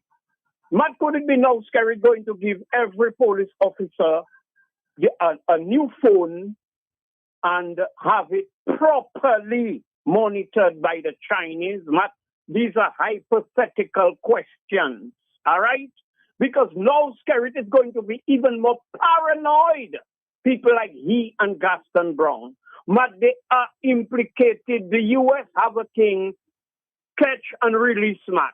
You see, Gaston Brown was under some serious investigation lately, Matt. Mm-hmm. And then they say they have nothing and they let go Gaston Brown, let him go and get himself further embroiled and soiled into his cautioning. All of them, America have the number. You see that couple bales of drugs, millions of dollars, scary them say they get and they burn it and all them things there. But their eyes in the skies, they're called satellites. But they can zoom in on your vehicle and read your number plate. They could see you in your yard. You know that, Matt? Mm-hmm. So when all these Caribbean leaders think they're smart, man, Gaston Brown say, we are too, what is the word? You're too skilled, man. Mm-hmm. We are too skilled for that. These fools does not understand the world intelligence. These people are so sophisticated, man. These people listening to everything. They're hearing everything. They know every damn thing about whether good, bad, or ugly. Matt, they are evil. But Matt, I keep asking, Matt, can you do what Scarcity is doing in Dominica and walk, Matt? Nope. Can you imagine Madrid had killed somebody in a car vehicle accident and Matt would be able to just take him and send him, go and give him diplomatic passport? So some people think, well, you know, but we can do it too, Punchinella. What can you do, Everybody going to do it too. I am just warning, Matt. You see, Dominica and the Caribbean, we are up for a showdown. Because these leaders, Matt, they get blinded. I think it's Zed Lloyd that talk about the feudal system. Feudalism was implemented through the Romans system, where everything belongs to government. And that's what scared them. The ham, the yam, everything is scared own, scared money, scared house, scared this. So all of what you that think, you were up for some glorious days. He impoverishing all you, us, and he's still mashing up the security of the world, so Dominica will not be exempted. You see that visa thing there, Matt? It can only get worse because these guys are bold-faced talking about they're so skilled. It is just the police. Security is going to have all under some serious surveillance. No, the boy is paranoid, Matt. Thank you. All right, thank you too. Thank you. About 8:05, 9:05, 8 in the U.S. North America there. But right after that, I'll be talking to Kenneth Ridjock as it relates to why CARICOM will be very cautious after the arrest of Venezuelan narco dictator Nicolas Maduro. Remember I told you he was going to court sometime about 12 o'clock our time, 11 o'clock New York time. So we'll be monitoring that story. I'll be talking to, as I said, my colleague there in Florida, Kenneth Ridjock, about why CARICOM will be very cautious after the arrest of Venezuelan narco dictator Nicolas Maduro Moros. Dominica, we're here, 449-3095-96 and 97. Stick around. Ever wondered what's in your milk? These are the following benefits of Distinction Milk. It's a great source of calcium and protein, vitamin A and C added. It's definitely not a filled milk like some of the other brands. Distinction Milk texture and taste is great for shakes, baking, pouring cream, and aside for mashed potatoes and much more. Even better, because of its rich texture, Distinction evaporated milk can be stretched. Isn't it great to know what's in your milk? Distinction Milk, distributed by Pine Foods Inc.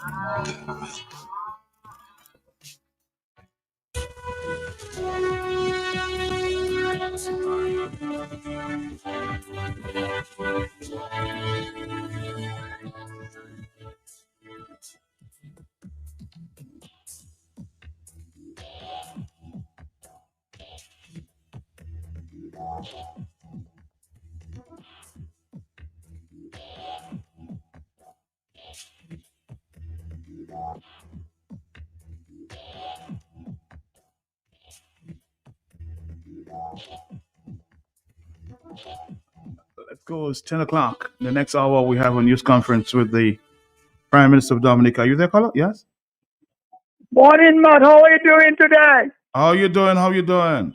I'm cool, man. Just listening. Of course. The news, man. Watching everything over. Matt. But you're listening to me in the background there, so please turn down the whatever source you listen and you can talk to me, okay? Yes? I'm cool, man. Just listening. News, man. Watching everything over. When you listen to me in the background there, so please Is it true that they found 15 tons of cocaine under the palace in a bunker? No, I don't know about that, sir. I don't know about 15 tons of cocaine under any bunker, okay? But please, when you call me next time, turn down the volume on your radio or whatever source you're listening from. Thank you. Hello, talk to me. Yes? Yes. Morning again. What's I up? tell the people to call in and let me just be at call because I Mhm. that's important. But Matt, what I forget to say to but most people say, some people say. But you see, when I look at them police inside of there, I wonder if they have cousins in Dominica especially, if they have cousins, auntie, mother, to see the separation on the street and they're being so loyalty to one man. But Matt, I say I had applied for the force in the 90s. They never take me through the test for Margot. It's had a problem with Margot people. And Matt, I know I would be the one when I do that to arrest Lincoln Tobet. He was in the same house. You know me well. But I do that to arrest him. But Matt, I feel that I try and bring up scale. Because we have to save Dominica. Right now, I don't feel sorry. I want them to deal quick. With the gas money, the petrol carry thing, and hope President Donald should stay healthy enough that he can take his charges too. All right. Thank you very much. 449-3095-96 and 97. Or we are 10:02 in the morning. So stick around. Yes?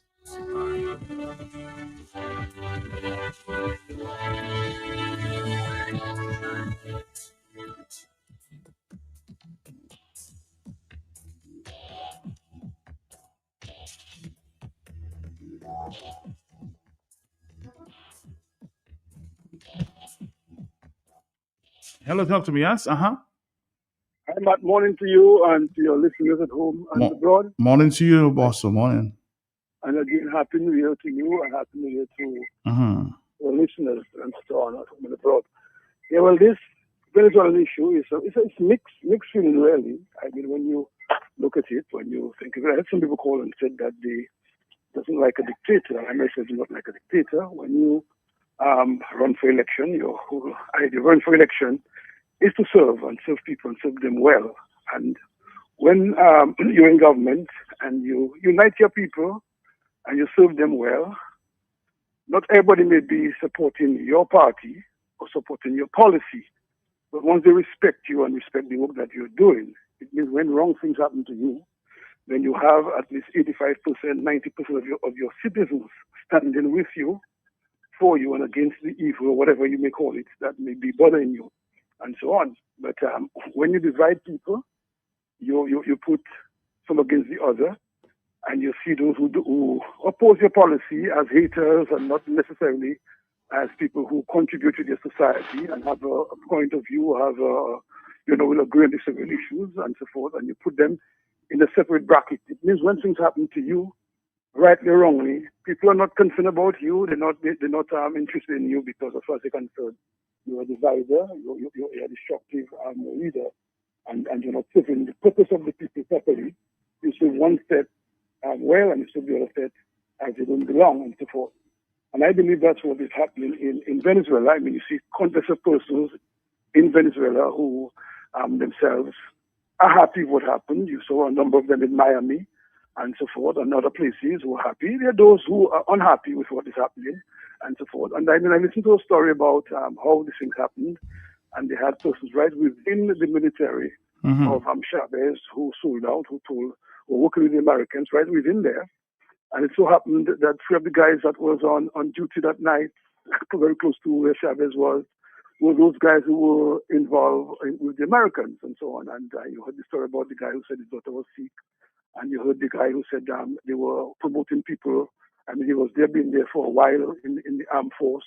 And people who came after him were promoted and given more money than him and so on. So when you are not fair, and you're not dealing with your society in a fair way, because a leader has to be a fair leader. And so you have to be decisive and fair. And once you're not that, you may enjoy yourself for a while and feel that you're a boss, you're in charge, but the time will come. I mean, I heard somebody, I don't know where the person said, no sin goes unpunished. And that's what you see is happening. I mean, you can escape for a couple of years, but there comes a time when you will have nowhere to run and so on, or to hide. They say you can run, but you cannot hide, and that is the situation we're seeing.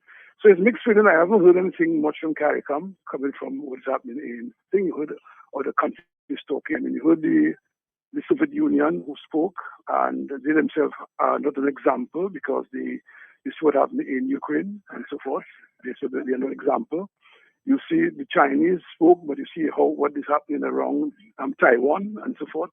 So there are a lot of evil in the world, and therefore the only way we can solve this evil is for us to, as a people, as a world, work together, respect each other, and serve people, serve them well. And you see what money does, because when you make people believe that they depend on money to vote you, to support you, to speak for you, there are those who will take other money to speak against you and not to protect you. And we saw what happened in Venezuela.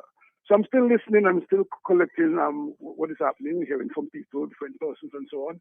And the same night that Chavez was picked us in morning, the number of soldiers in his army was airlifted to the United States.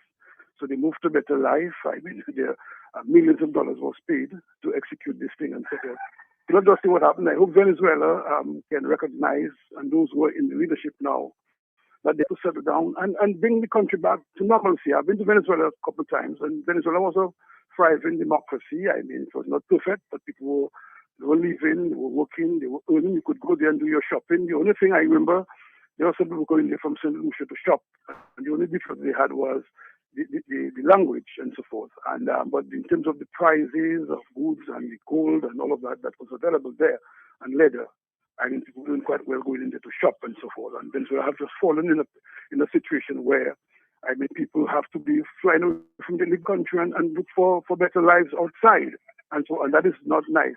Just to divert a bit, though, I had a guy who was in the police force in St. Vincent, and I mean, he was back in St. Vincent. The guy was saying that he had been talking about this guy, and all of a sudden he met him in Kingston, and he was, and the guy said, well, while he was in the force under the previous government, I mean, he was harassed, he was not promoted, he was sidelined, he was, looked over. And then he left, he resigned for the force and left and went to the United States. And he said in the United States, he found freedom. He can talk.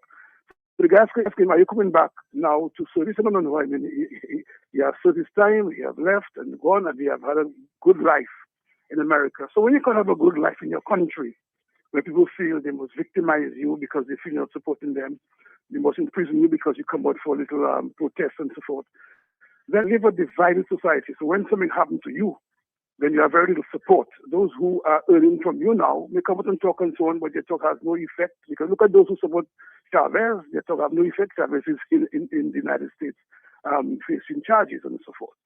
So, Matt, I will call and speak to you about that a little later on sometime ago again, but I just want to share my view on that we have to be a government politician who serve people, serve the best interest of every citizen, and stop dividing people. Thank you much. Thank you very much. Stand by. We are, of course, going to be talking to Mr. Rijak in a minute, talking about, what is to follow. Coming back.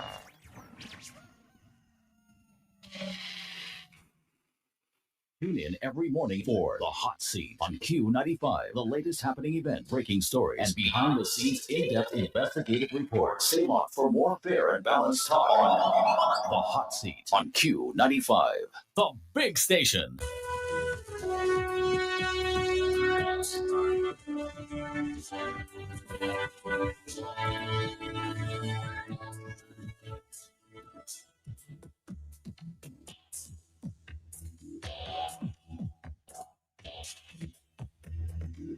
As I said, CARICOM leaders may have met maybe a virtual call on Saturday morning. Little detail as to what transpired at that meeting.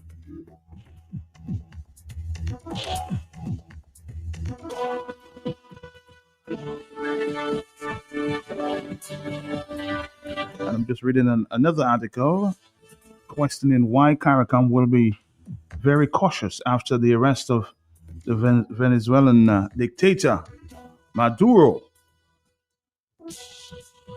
Mr. Rijak is on the line to give us a little more detail. Mr. Rijak, good morning to you, sir. How are you doing? Good morning, Ned. I am, of course, happy as a clam because of the developments in Venezuela where democracy has prevailed and dictatorship has taken a hit. Now, the question is, and I asked the former UN ambassador himself, was that legal, though, Mr. Rijak? Was that move legal? Well, you know that Venezuela's leader Nicolas Maduro, is not legally in his job as the president of Venezuela. He was voted out of office in the last election, which was then fraudulently overturned, and the opposition person who was supposed to take office was out. He is not the legitimate ruler of Venezuela. So whether they want to split hairs about whether it was legal or illegal, I only have to point out history. Look at the United States, what they did to Noriega, who did 20 years in federal prison for money laundering. Look at what they did to Osama bin Laden. Look at the invasion of Grenada. Whenever something dealing with democracy is threatened, the United States sooner or later will act. So people that want to split hairs on international law about was it legal for them to do so, considering all of the imprisonments, murders, and kidnappings that have taken place in Venezuela, I think that the United States did the people of Venezuela a real benefit. In your article this morning, I read why CARICOM, you were asking the question, why CARICOM will be very cautious after the arrest of this dictator, Mr. Maduro. Can you explain why? Well, look, there's a split in CARICOM right now. We have jurisdictions and members such as Trinidad and Tobago, the Bahamas, Guyana, Jamaica, who are on the side of the United States and are against drug trafficking. And now we have people on the red side, as you would call them, Dominica, Antigua, St. Lucia, St. Kitts and Nevis, who are all saying, whoa, he never should have taken him. And we are on line with Venezuela, China, and Cuba. And that kind of a split means that where there's such a diversion of opinion, the CARICOM people, the people engaged in CARICOM, really don't know which way to turn. But the whole equation, as I've been warning for years, can change in a moment's notice. And what we have now is we have the illegally constituted president of Venezuela facing a life sentence without parole in federal court in New York. And inside that indictment, it specifically says that this whole narcotics trafficking venture happened because of, quote, Caribbean politicians, unquote. That means that there are going to be heads rolling, and that means people at the very top of the government in several countries had better get themselves a very good American criminal defense lawyer, because if there are already not sealed indictments, there are going to be some. Remember, do you really think that Maduro wants to spend the rest of his natural life in prison? In our system now, if you get a life sentence, there's no parole. So if he wants to give up the prime ministers and the ministers of investment in Dominica, Antigua and Barbuda, St. Kitts and Nevis, and St. Lucia, that's the only way that he can reduce his sentence. And that is a reality that they all need to face. They probably want to start getting the best lawyer that they can, frankly, afford, because there's going to be a dark tunnel here at the end of this story. And of course, the output will be not only will they be facing indictment, but the CBI programs themselves are now under existential threats. They're not going to survive. You know, I'm hearing from all these people, oh yeah, over in St. Kitts, they're going to do residential. St. Kitts, the sales of CBI passports in St. Kitts has gone through the floor. All of this scandal is only going to make people say, well, I think I'll just buy a passport in Asia. I'm not going to go to the Caribbean because the program may not even be here next week. So it's created a huge furor all around the Eastern Caribbean, because people who are in the head of government in the Eastern Caribbean, who always thought, well, under a Democratic administration, they'll leave me alone. I can take bribes and kickbacks. I can send my money to Dubai. I can invest in property in Canada. Nobody will touch me. Well, that's now changed because we have a new sheriff in town. We have Donald Trump, who, erratic as he is starting to assert himself in the Caribbean and in Latin America.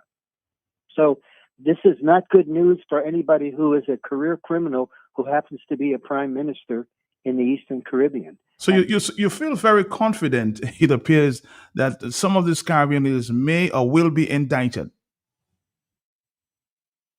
Yes, and some of the legal observers in the U.S. believe there already are sealed indictments inside the Maduro case.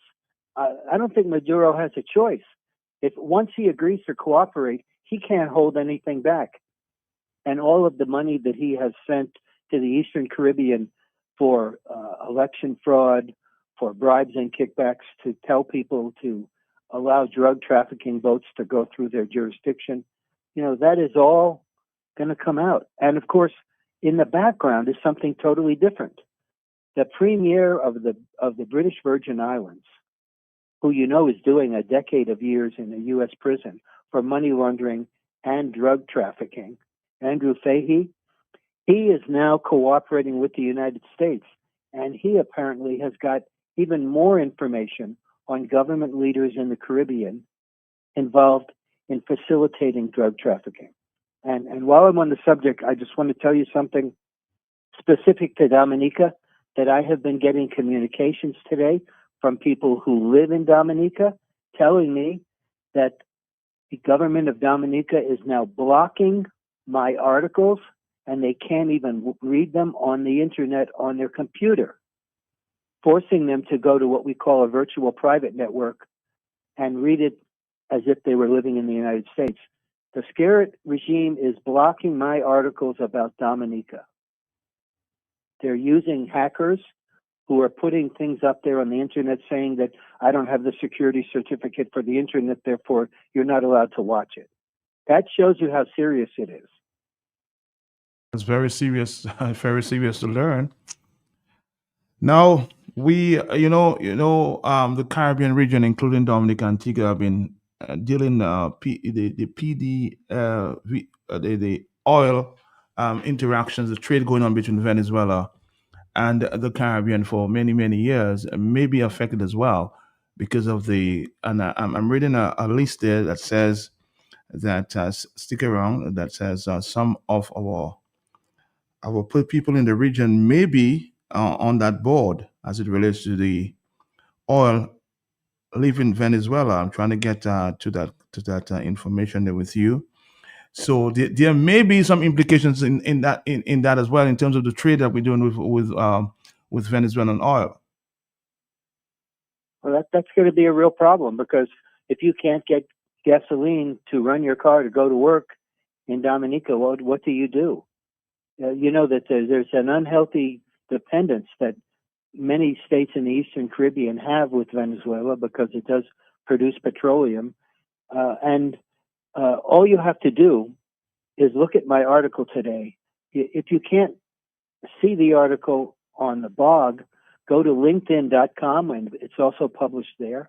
But I have posted the pictures of every one of the Eastern Caribbean leaders holding hands and embracing President Maduro in Caracas, showing the relationship. And all of that is public knowledge.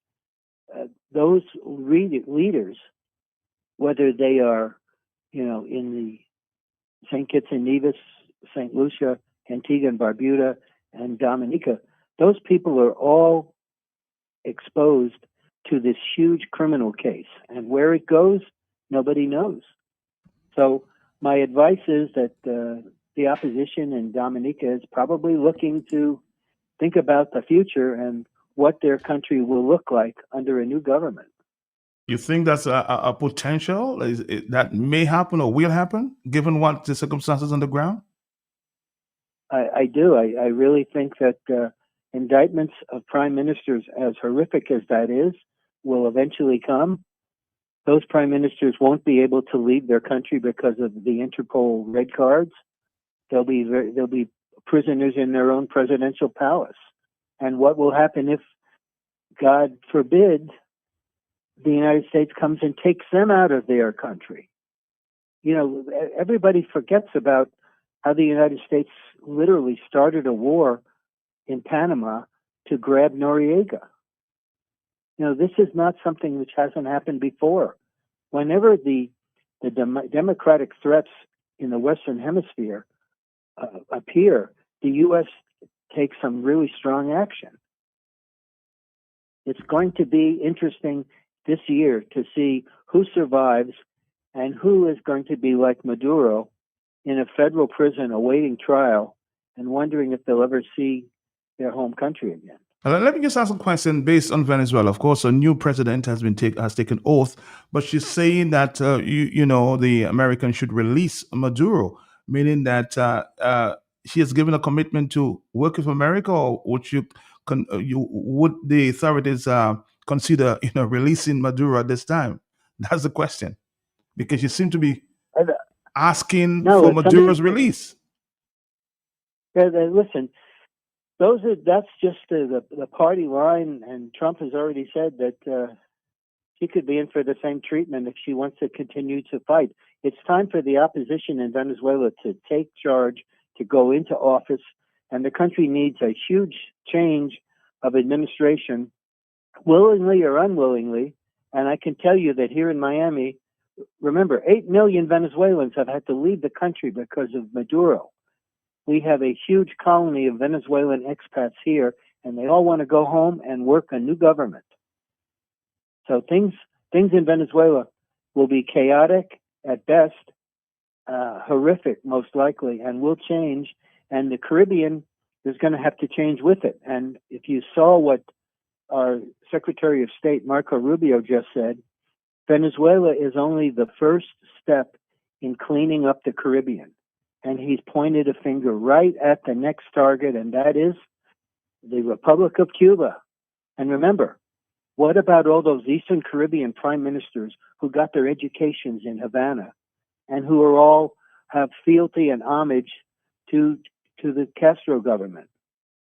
They're all going to have to think about their loyalty, and they're going to have to stop thinking about taking trips to Havana and feasting themselves on the socialist regime and coming home and extolling how great it is to live in Cuba. As you know, just the other day, Gaston Brown, the Prime Minister of Antigua and Barbuda, has thrown out all of his Cuban doctors. That's because the United States said, remove them or else. I'm happy you said that, because some source told me just late last week, that it appears, and I'll try to confirm that today, that Cuban brigade is being eased off from Dominica very, very technically. So it may be happening in Dominica, but we'll have to confirm that the Cubans are slowly leaving. And that might be a possibility as well. That's correct. And then the next to go, of course, is the Chinese influence. If you have to understand something. At the end of the day, the United States foreign policy is to remove Chinese influence from the Caribbean region. And Venezuela happens to be a huge client of China. The Chinese government has spent billions of dollars in helping Venezuela, and Venezuela owes China an obscene amount of money. It's all about China at the end of the day, and that means Venezuela, as the primary client of China, was first to go. But it doesn't take much of a stretch to understand that of the 5 CBI and CIP states in the Caribbean, all of them have some relationship with the People's Republic of China, even those that recognize Taiwan. So there's going to be some real interesting foreign policy questions in the Eastern Caribbean states in 2020. Are you saying that these countries, as you mentioned, Antigua and Dominica, may be forced to take a side as it relates to China or America? Yes, I don't think they'll have a choice. You know what's going on in that section of Antigua that is a wildlife refuge? China is building what I can only describe as a reverse Hong Kong, an enclave there where they're going to use Chinese passports. They're going to build ships there. They're going to have Chinese residents. It'll be a little piece of China in Antigua. That may not come to fruition now because of what's going on. And, Donald Trump isn't anything like his American predecessors. The man is not to be messed with, and that's exactly what's happening here. Trump offered Maduro safe passage to retire to Turkey in style, and he did it about and didn't do it. And this is what happened. And America's power to go into a fortified area and remove somebody without losing any soldiers just shows you that they have the ability to do that anywhere on earth. I would not be sleeping very well if I was Roosevelt Scarrett right now, because his relationship with China, with Russian CBI owners, with people in Iran, even people in North Korea with CBI passports, he is right in the middle of the bullseye, and he's been too arrogant after 20 years in office to understand that he can't rely on national sovereignty anymore. He is part of the hit parade. And as soon as the Dominicans realize that, there'll be a change of regime. All right, Mr. Ridjoke, again, we'll find you when we have to. But thank you for providing all of that information to us this morning. We'll be watching very closely. Thank you, sir.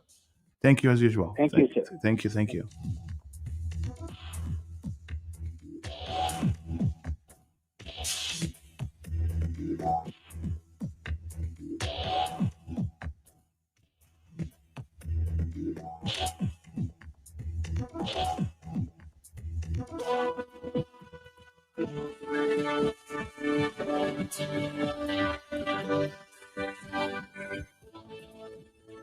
Very interesting times, huh? Very, very interesting times.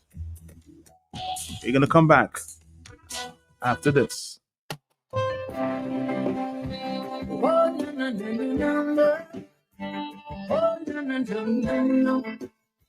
This is our first Global UMQ show for 2026, and we continue to engage with our local, regional, and global Q family listeners and friends of Dominica at home and abroad.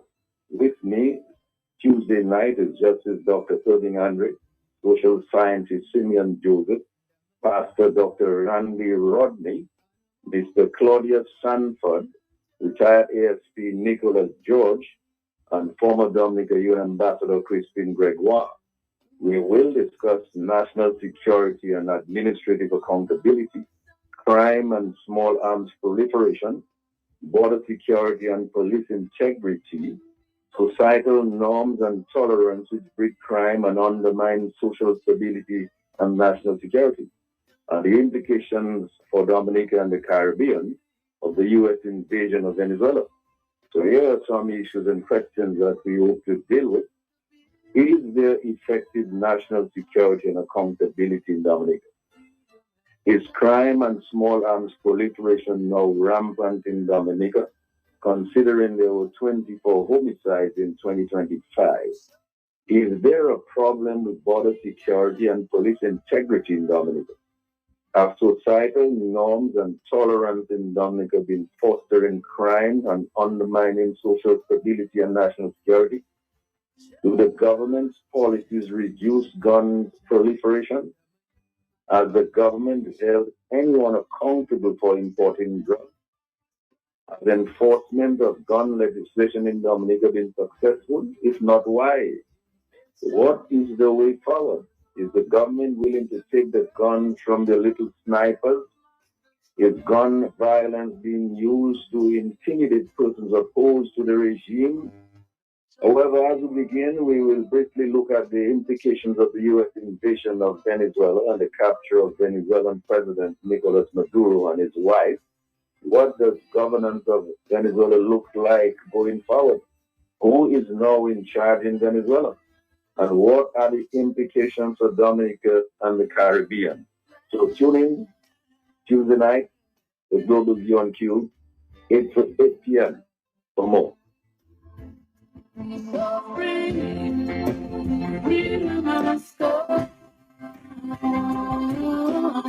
At 10:30 is the morning time. Of course, we just have a few more minutes because we have to go to that news conference that will be carried live at 11 o'clock. Good morning to you. Yes?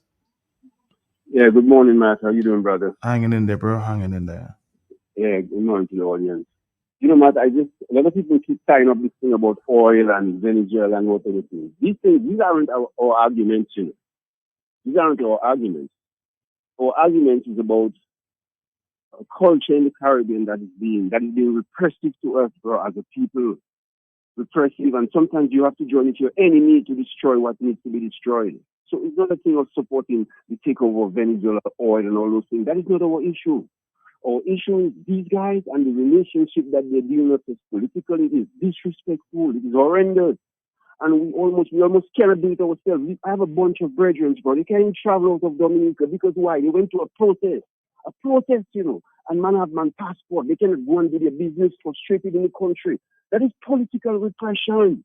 So when I heard Brother Blessings, and I love Blessings, but I want to let him understand the bigger picture than this thing. You understand? We need help, bro, because these men and they're making it impossible for us to do things peacefully and justly and to get a just result politically.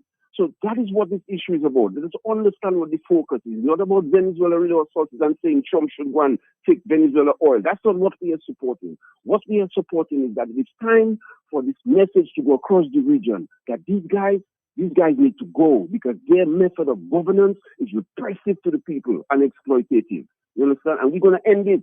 And I'm telling you, it's very scary. Time to go, bro.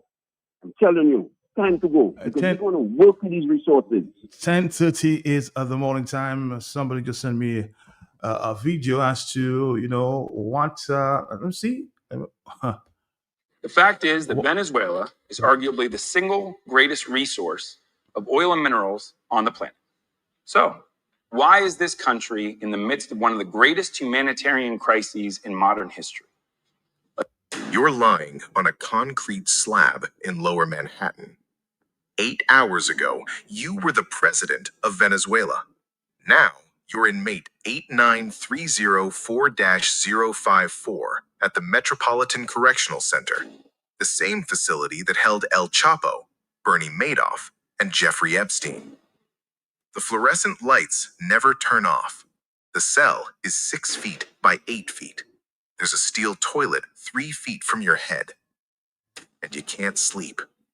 Not because of the lights, not because of the concrete, because you know something the Americans don't fully understand yet.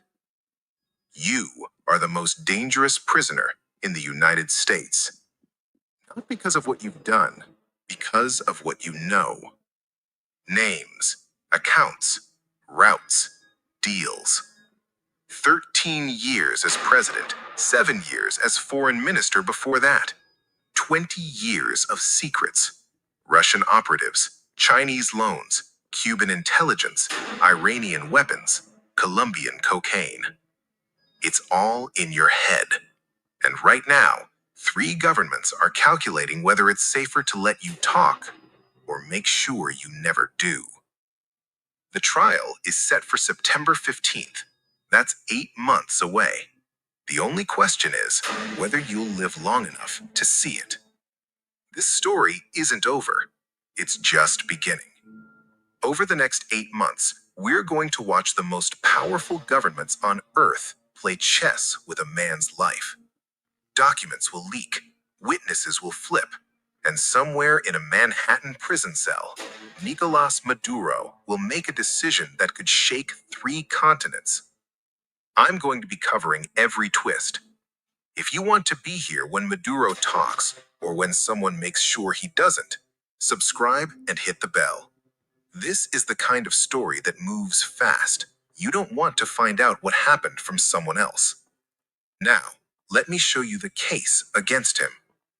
Here's what most people don't understand about this trial. They think it's about drugs, about the cocaine flights, about the cartel of the Suns, that network of Venezuelan generals who turned the military into a trafficking organization. And yes, those are the charges. Narco-terrorism conspiracy, cocaine importation, weapons charges.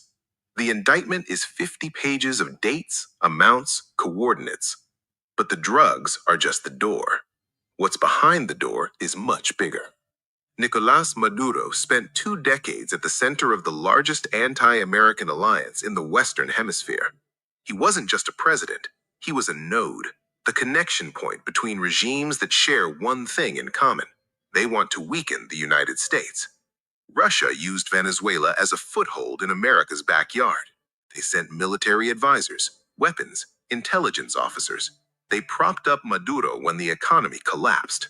China poured $60 billion in loans into Venezuela and took payment in oil, influence, and access. Cuba embedded thousands of operatives in Venezuelan ministries. Some say they were running the intelligence services entirely. Iran found a willing partner for sanctions evasion, weapons transfers, and diplomatic cover. Every deal, every meeting, every secret flight and hidden bank account, Maduro knows where the bodies are buried. Literally. And now he's sitting in an American prison cell facing the rest of his life behind bars, unless he trades what he knows for his freedom. That's not a drug trial. That's a geopolitical earthquake waiting to happen. In a moment, I'll show you exactly what Maduro could reveal and why 3 foreign governments might want him dead before September. But first, you need to understand the case against him. Let's talk about what's actually in the indictment, because it's stranger than you think. March 2020, the U.S. Department of Justice unsealed charges against Nicolás Maduro and 15 other Venezuelan officials. The headline charge, narco-terrorism. Not just drug trafficking, narco-terrorism. The distinction matters. Regular drug charges carry 10 to 20 years. Narco-terrorism, using drug profits to fund violence against Americans, carries life. But here's the part that stops you cold. The indictment claims Maduro didn't just allow cocaine to flow through Venezuela. It claims he weaponized it, that flooding American streets with cocaine was a deliberate strategy, a way to destabilize American society as revenge for sanctions. The phrase in the indictment, to flood American streets with cocaine, as a form of asymmetric warfare. Whether you believe that framing or not, the evidence underneath it is staggering. The Cartel de los Soles, Cartel of the Suns, named for the sun insignias on military uniforms. A trafficking network run not by criminals, but by generals. This isn't a cartel that corrupted a government. It's a government that became a cartel. And the Americans have receipts. The satellite data. U.S. intelligence tracked military aircraft departing Venezuelan airfields. Planes that weren't on any flight manifest, carrying cargo that wasn't on any inventory. The routes led to Honduras, to Mexico, to the Caribbean. The payload, cocaine, measured in tons. The defectors. General Cleva Alcala surrendered to American authorities in 2020. A former close ally of Hugo Chavez, he turned state witness. He's been talking to prosecutors for 5 years. He knows the command structure, the payment systems, the names of every general who got rich. He's not the only one. Dozens of former Venezuelan officials have defected over the years. Each one carries a piece of the puzzle. Together, they form a picture prosecutors say is damning. The nephews. In 2015, 2 of the First Lady's nephews, Efraín Campo Flores and Francisco Flores de Freitas, were arrested in Haiti trying to arrange an 800-kilogram cocaine shipment to the United States. They were convicted. They're serving 18-year sentences in federal prison. The wiretaps from that case captured conversations inside the presidential palace. References to the old lady, believed to be Celia Flores. References to protection from the highest levels. They've been talking to prosecutors for 8 years, and now their aunt is in the cell down the hall. The bank records. Shell companies in Panama. Accounts in Switzerland and Andorra. Wire transfers routed through Dubai. The financial trail spans continents. Prosecutors say they can trace hundreds of millions in drug proceeds directly to regime insiders. Added up, satellite imagery, cooperating witnesses, wiretaps, financial records. This isn't a case built on one piece of evidence. It's a case built on thousands. The question isn't whether prosecutors have a case.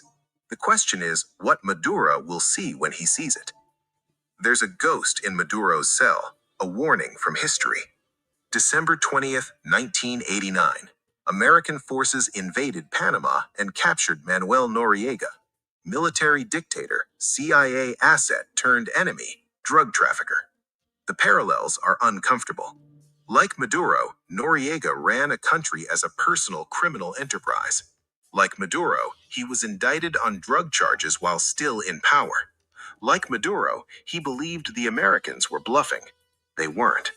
Operation Just Cause put 27,000 American troops on Panamanian soil. Noriega hid in the Vatican embassy for 10 days, while U.S. forces blasted rock music at the building around the clock. He surrendered on January 3, 1990, exactly 36 years before Maduro was captured. Noriega wore his military uniform to court. He wanted to be seen as a prisoner of war, not a common criminal. The judge wasn't impressed. 40 years. That was the sentence. Noriega spent the rest of his life behind bars, first in Miami, then extradited to France, then finally to Panama, where he died in 2017 at age 83. He never breathed free air again after that night in the Vatican embassy. Maduro knows this story. Every Latin American strongman knows this story. It's the cautionary tale they tell each other. Don't push the Americans too far. All right, Dominica, that's a story to listen to, huh? 449-3095. Maduro in the very same cell.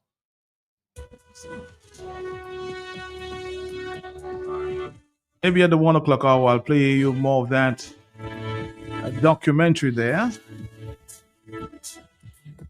What Maduro knows could topple some governments, huh? What does he know? I'm sure you'll find out sometime. I'm going to head off to this news conference this morning.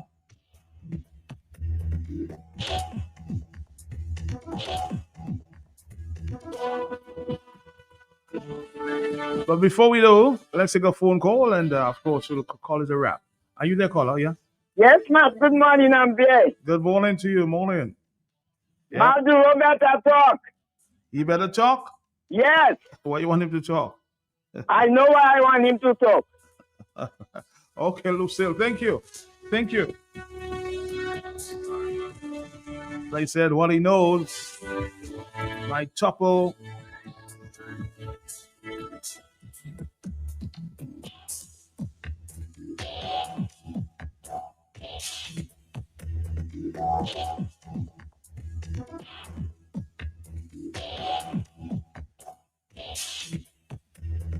Dominica, stick around. Can we take one final call? 60 seconds. Hello, yes.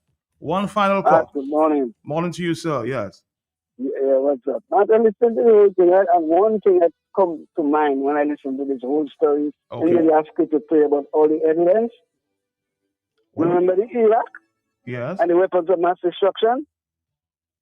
Mm-hmm. Huh? They're still looking for those weapons. They're still looking? Remember that? Who's looking? The U.S. remember Colin Powell was at the Security Council of the UN with a map showing all the weapons of mass destruction and where them. Up to today, they can't find them. They get rid of Saddam Hussein. So that just come to mind when you listen to the whole story, because they have all these charges against Maduro, right? But the same thing they did in Iraq. They said Saddam Hussein had weapons of mass destruction. Big speech. Went into Iraq, took out Saddam. Up to now, they're looking for the weapons. So what is your point? Your point is what? They should not go to and get Maduro? How the Americans operate, Matt. So they come with all these stories about all these charges and all this history. But look at Iraq. People forget that. I guess you guys forget Iraq. The weapons of mass destruction. That was the reason for going into Iraq. And up to now, they're still looking for the weapons. Well, I guess you'll have to monitor that case coming up there at 12 o'clock, and you'll maybe find some reason, or reasons, or no reasons at all. That's your side of the discussion this morning. It's 10:45. We've got to go, though. Hello, talk to me. Quickly, please. Not just yet, quickly. Please, yes. Red Lloyd, you must learn to listen. Matt, can you ask Kerry, do you think Dominica will be implicated? And Matt, when Maduro start to vomit, Matt, we all will hear, if we have the breath of life to see, as the thing said, Matt. All right. We are implicated, Matt, in all the lawlessness, the gone running, the crimes, the drugs and corruption in the zone of peace, Matt. Thank you. Thank you. Thank you.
I've got to go though.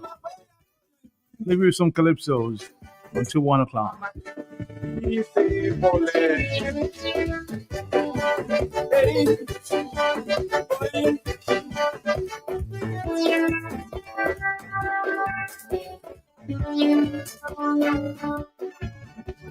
The letter to the director of the movie Caribbean. Yeah, man. I say, why bother with Hollywood actors when the real pirates and them they're right there. Just look in the Caribbean, man cast our politicians. Well, it's strictly Grammy winners on your hands. Yeah, man. They acting very well. Will make your move step. They perfect for the past. Them fellas are no ass.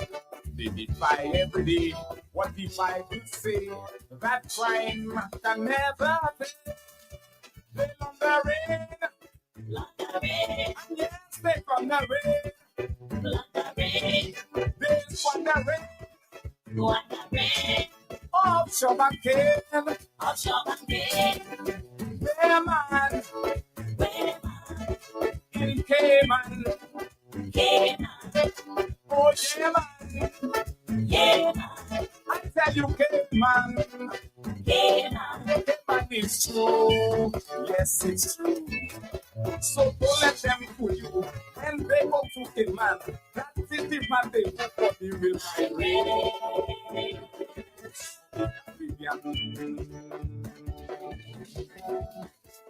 Oh yo yo.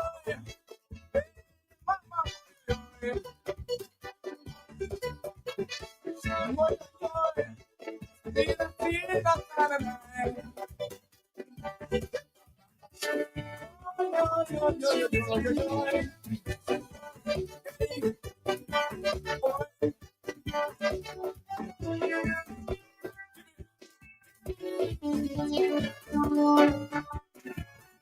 You want Java?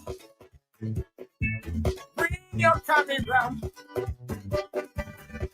and follow some Caribbean leaders everywhere. Yeah, man. You want to wonder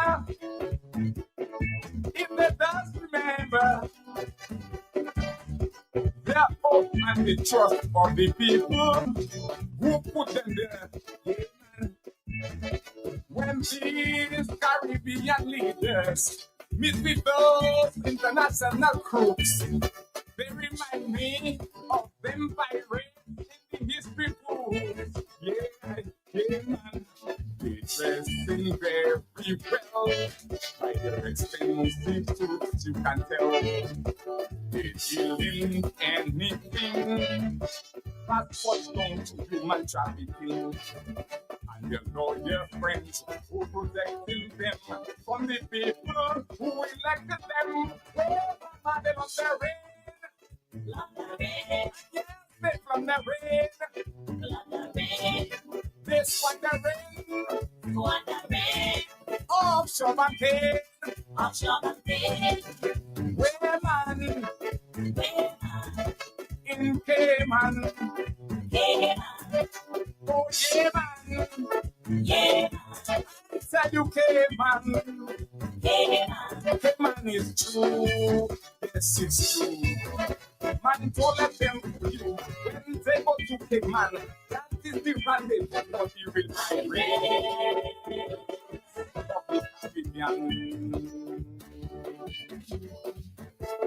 Oh, you know it. Baba Tiva. Where mama? Tiva Tiva. It's the bubble.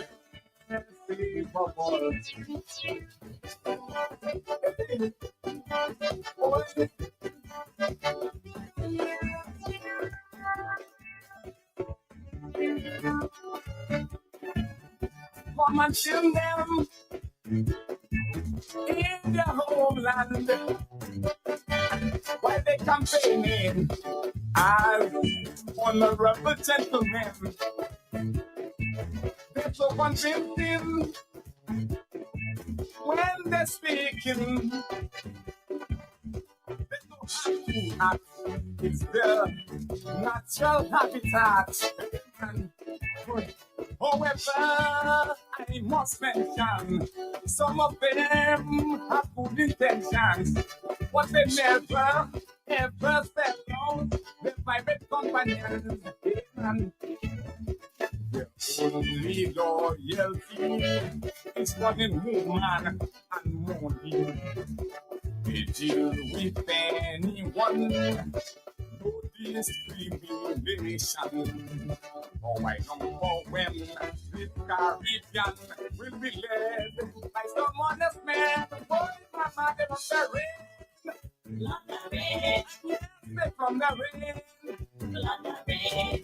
This one the rain. Offshore and cave. Where man? In Cayman. Oh, yeah, man. Well, I tell you, Cayman. Cayman is true. Yes, it's true. So don't let them fool you. When they go to Cayman, that is the advantage of you will find Caribbean.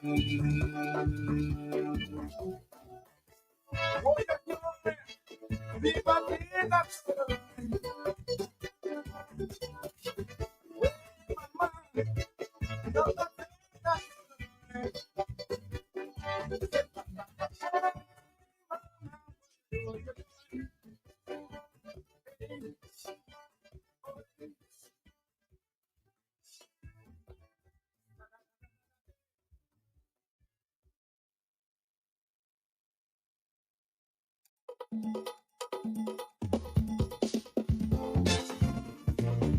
Who was there?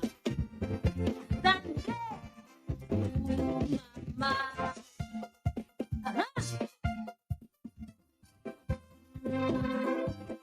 Okay, boy.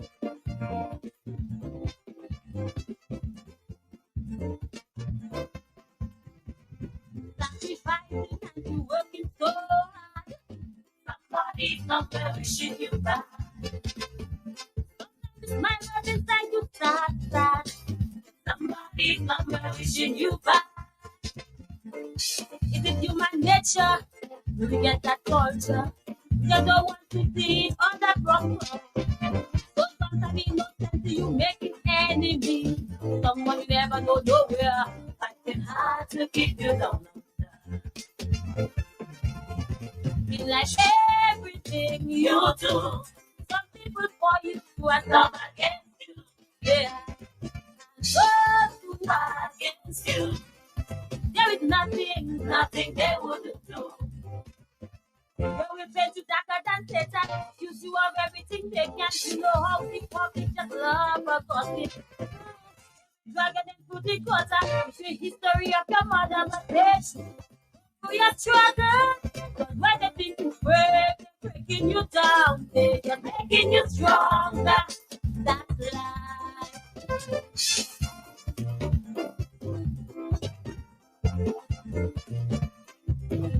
Mama.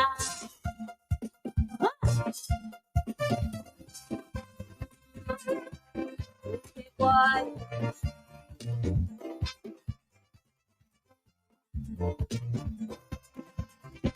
You looking good, but you having hard. Somebody somewhere wishing you back. Not to say it's something you have. Somebody somewhere wishing you back. And it could even be a friend or family. Envy and jealousy, these are human problems. But anyone who really wants to keep others down, they can't progress, they can't move on, but to keep one down, you must get down with them. Feel like everything you do, some people for you and some against you. Yeah. And those who are against you, there is nothing they wouldn't do. Because your intelligence try to break down your confidence. You know it's easier to mash up than people.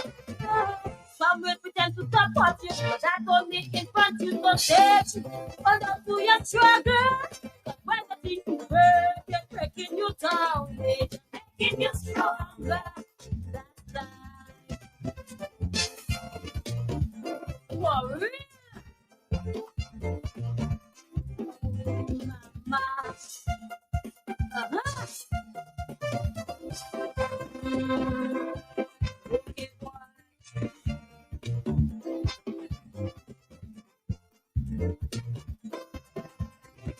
Sometimes you're right, passing for you're wrong. Somebody always wishing you back. People you have been fighting you tongue. Somebody always wishing you back. But if you want to win, if your goal is success, then you have to have the heart of a lion. I am a lioness with a passion. When it comes to carry, so they can do what they want, they can bring me down. You like everything you do. Some people for you and some against you. Yeah. And those who are against you, there is nothing they wouldn't do. Never give Jackie. Jackie in it, she deserves it. And if you're not strong, my time will break you down. Not little bit of air on it. I'm gonna keep on coming with gladness. With their biasness. When the things break, they're breaking me down. They're just making me stronger. That's life.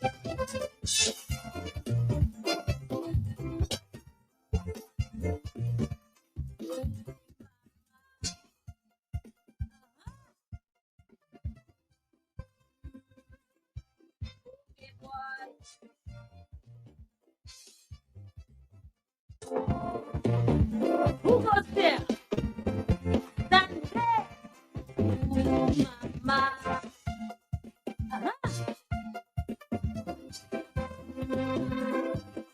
Okay, boy.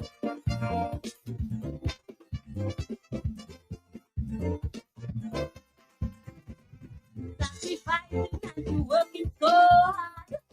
Somebody somewhere wishing you back. My love inside you sad. Somebody somewhere wishing you back. Is it human nature? Do we get that culture? We just don't want to see it on that proper.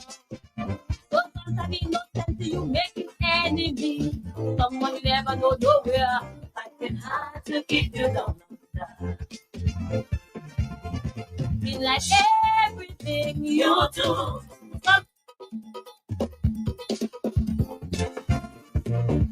Who goes there? Dante. Mama.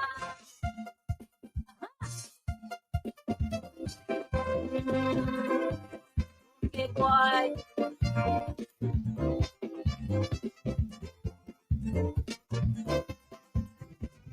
Sacrificing and you working so hard. Somebody somewhere wishing you back.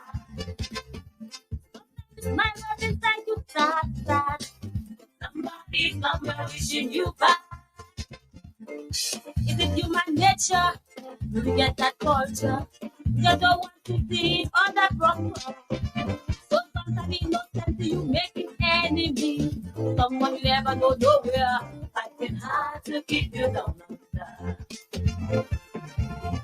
Feel like everything you do. Some people for you and some against you. Yeah. Those who are against you. There is nothing they wouldn't do. When we bend you darker than Satan, use you of everything they can. You know how we come, just love us gossip. Dragging them through the gutter, it's the history of your mother, my nation.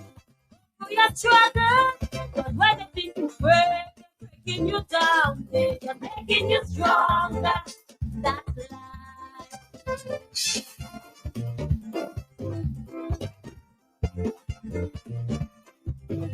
Mama.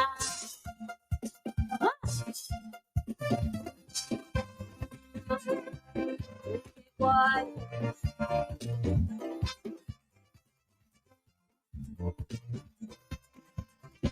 You looking good, but you having high.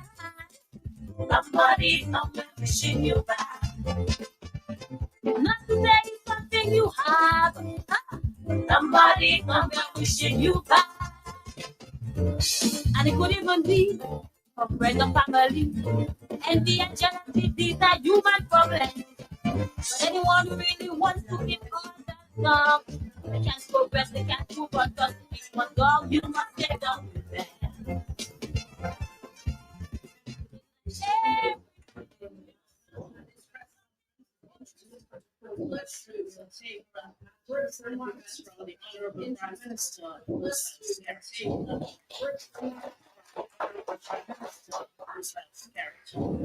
Good morning to all of you for attending. My colleagues were here and the media did the press conference, and so everyone with the viewing and making it time to the press conference. I want to my colleagues were here and all of you for attending. Officers, the media, without everyone, the media did the press conference, and so I appreciate always this press conference. I want to thank all of you for attending. Also take this opportunity, media, without the media, there's no press conference, and so I appreciate always you making the time to be present.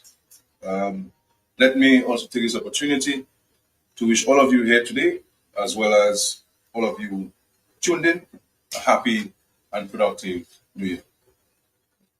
I will first comment briefly on the January 3rd, 2026 capture of Venezuela's president, Nicolas Maduro, and his wife, Celia Flores, by U.S. forces to have them face trial in the U.S. on allegations of international misconduct. Dominica, as always, is firmly committed to the principles of international law, multilateralism, and the United Nations system, and has a long-standing respect for sovereignty, territorial integrity, and human dignity. Dominica reiterates its call for the rule of law to be observed and for ongoing diplomatic efforts to ensure Venezuela's stability, good governance, democracy, and peace. Dominica remains steady, ready to support all such efforts. At this moment, our concern is for the well-being of the Venezuelan people. Political developments have real consequences for ordinary citizens, affecting social and economic stability, and in many instances, access to essential services. We therefore encourage restraint and actions which prioritize peace and the protection of human life. We are also mindful of the practical and immediate effects that regional developments can have. On January 3rd, for example, in the immediate aftermath of military activity in Venezuela, there were disruptions to some flight schedules in the region, which inconvenienced persons traveling to Dominica.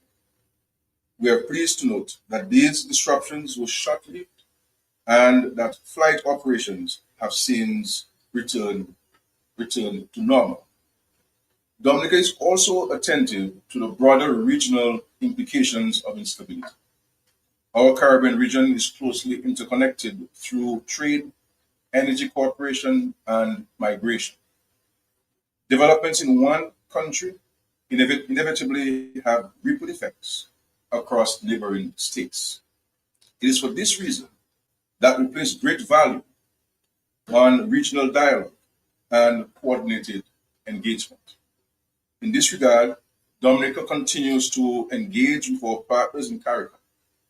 We will continue to support efforts which promote dialogue among stakeholders and encourage solutions based on mutual respect and international norms.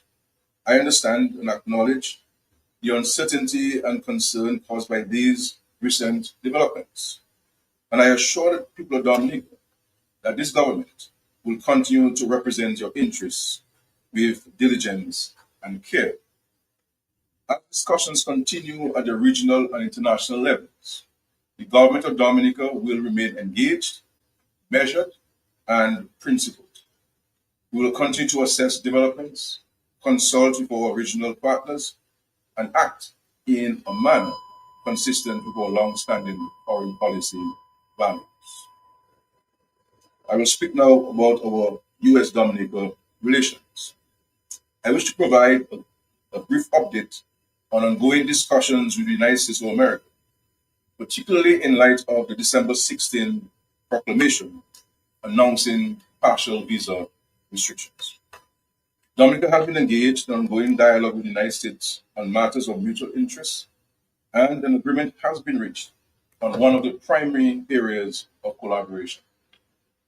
The United States and the Commonwealth of Dominica has entered into an agreement to facilitate third country refugees to be sent to Dominica to mitigate scenarios where the United States cannot return these individuals to their state of birth or origin.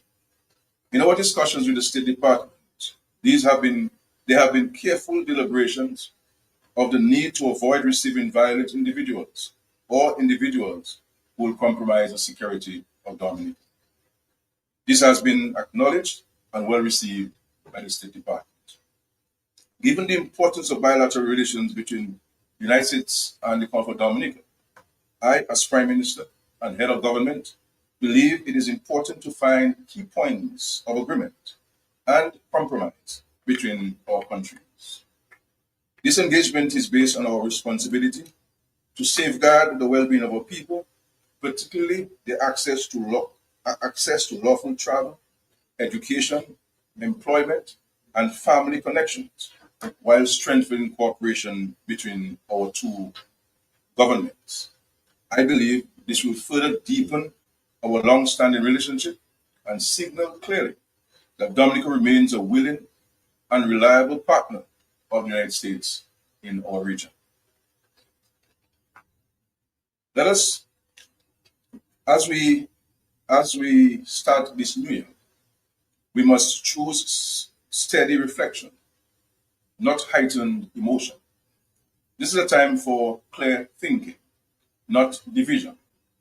Our country has faced challenges before, and we have always met them with resilience, dignity, and a deep sense of responsibility to one another.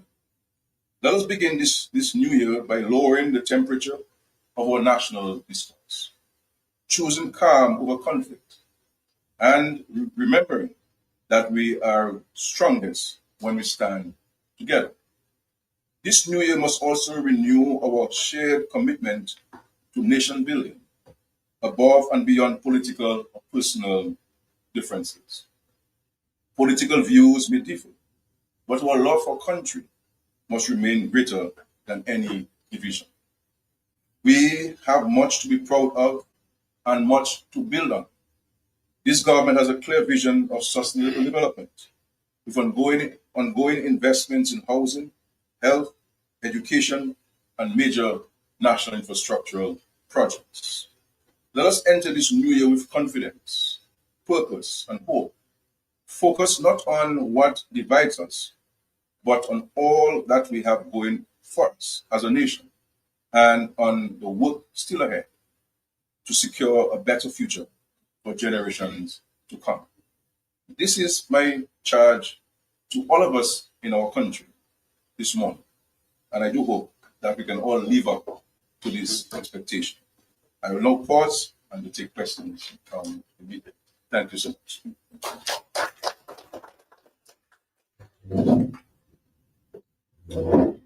Thank you to the Honorable Prime Minister. We heard comments on the recent developments in Venezuela, as well as an update on our relationship with the United States. And I will now open the floor for questions on these and other matters, starting with Carlisle John Baptist of Nature Isle News. Thank you very much, Madam Press Secretary. Prime Minister, a few questions.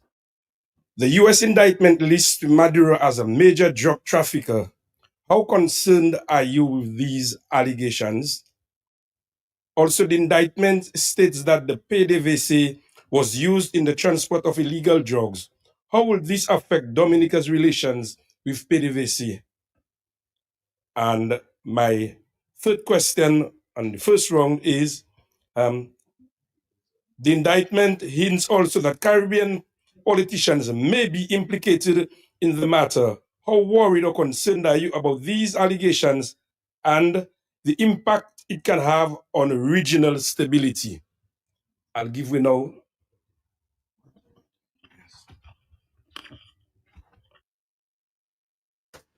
In respect to the indictments, you have the same information I have. It's out in the public domain. I have no more information than you have. We just follow the news. And I guess in the days and weeks ahead, one will have more detailed and clear information. But I'm not in a position to comment on the details of this indictment against President Maduro. But what you know is what I know. What I know is what you know. So there's no way I can enlighten you further. In respect to PDVSA and the allegations of this entity being used as a medium to engage in whatever illegal activities. And in respect to Dominica's relation with PDVSA, as you know, Dominic, like many other Caribbean countries, or most Caribbean countries, entered into an agreement with Venezuela under what we call the Petro-Caribbean Agreement. And that agreement helps sustain the economies of all of the participating countries, including those that did not participate, because it helped bring in foreign exchange. It helps stabilize the price of petroleum products, from cooking gas to gas for our fishing boats and our vehicles. And so one cannot discount the tremendous impact of Petro-Caribbean on the agreement. But as far as our relationship with PDVSA on the Petro-Caribbean, it was transparent. It was above board. We never engaged in any illegal activities, any activities that contravene international law or domestic law or any regional agreements or international treaties. So in terms, there's nothing to be concerned about or fearful about. This government has been as transparent as it would transparent itself.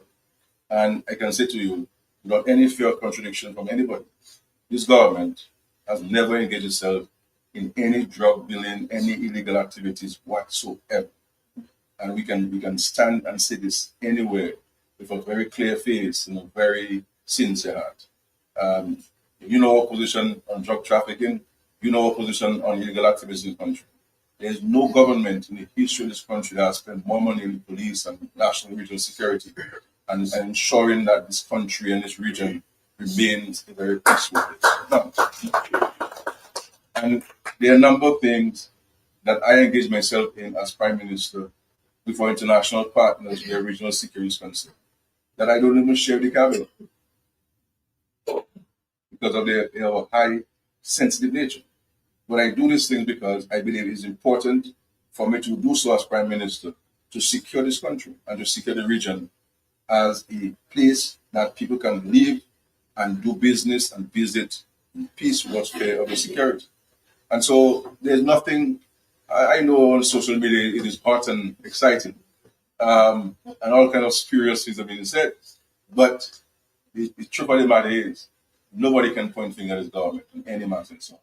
But we will not stand here and say that Petrocaribe was not predominant. Petrocaribe was a tremendous agreement to this country. Obviously, it got impacted dramatically after the sanctions were placed on Venezuela. So a lot of people do not know that the petroleum products that we've been selling by Petrocaribe have been from commercial agreements which we have with suppliers on the international market. So we have not been receiving petroleum products in Venezuela for a very long time, except on a few occasions when we had a challenge of access to diesel, in particular, and petroleum product. And the president of Venezuela was gracious enough to make some special arrangements to get some much needed petroleum products to us in Dominica.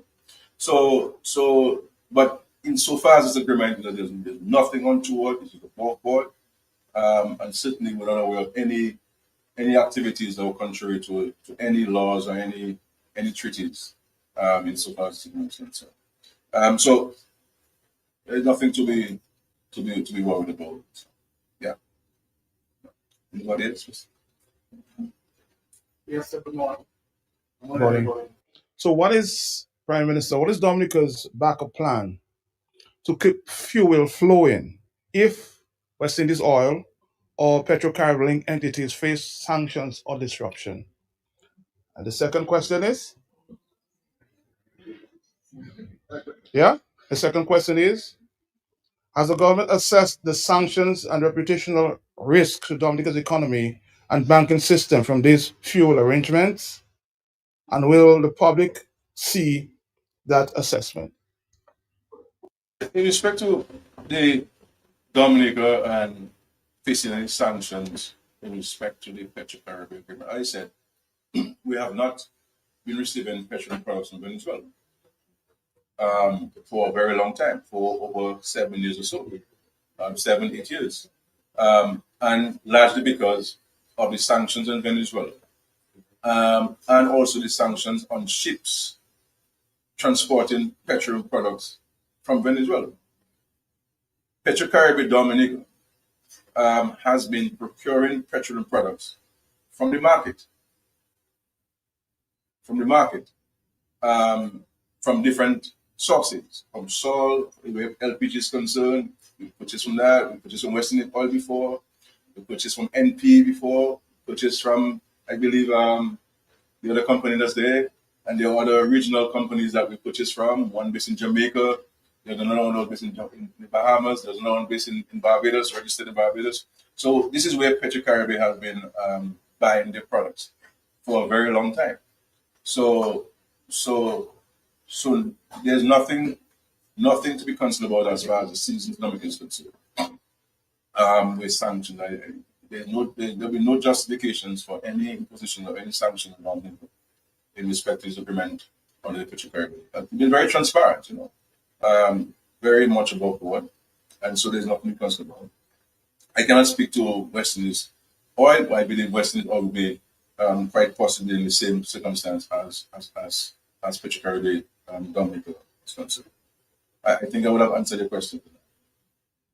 But the usual Prime Minister that the chairperson Of West Indies Oil was stopped by U.S. officials. Are you aware of that, sir? And yes, you can research it. I'm not interested in chairman or the manager of West Indies Oil. I mean, if that's a matter for him and whoever else, so it's not for me to go and research something that's not going to impact my life today, or that of them can be. But we have to be careful that we don't. I mean, the reality is there are hundreds, if not thousands, of people who are stopped on a weekly basis traveling to the United States. You pull your side. You ask the question: what are you going to do in America? Why are you traveling to America so often? You have family in there. I mean, that's sometimes routine stuff, And I'm not talking in that particular case that you're referencing. But I'm sure there's scores of Dominicans listening to me today who have been stopped at one point in another. I mean, even when you come to Dominica, the immigration asks you questions, as a Dominican, how much you're going to another country. So this is customary practice that they will pull you aside.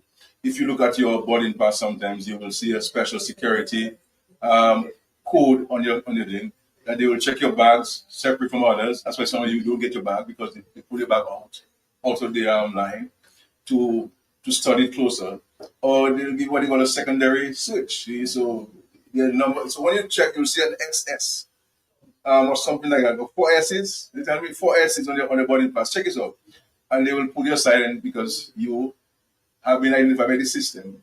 I'm not sure how they remember that. But I guess in this period, people want to make things that have been customary appear to be strange, and it's not strange. And I think, unfortunately, these kinds of comments are coming from people who know better. But in an effort to create confusion in the minds of people, we're making this seem as if it's the first time this is happening. No, it's not the first time it's happening. Getting a visa to any country does not guarantee you entry into the country. They can send you back, they can stop you, they can refuse entry into it. So there's nothing untoward about this. Because you're in a particular period, people may want to assign things to this, but I don't think it's fair to assign this into this. But insofar as sanctions and so on against Dominica, there's absolutely zero there. Zero, nothing, zilch, nothing whatsoever. Yeah. Yes. Prime Minister Skerrit, good morning to you. The United States And President made a statement over the weekend that they will run Venezuela for the time being. So he said that America will run Venezuela for the time being. Many pundits, many observers are not sure how that's going to happen. But he said further, the U.S. oil companies will invest billions of dollars in Venezuela's energy sector to fix the badly broken oil infrastructure and start making money for the country. Again, many pundits are seen as a very interesting statement. What about you and other CARICOM heads? How do you feel about that statement by the U.S. president?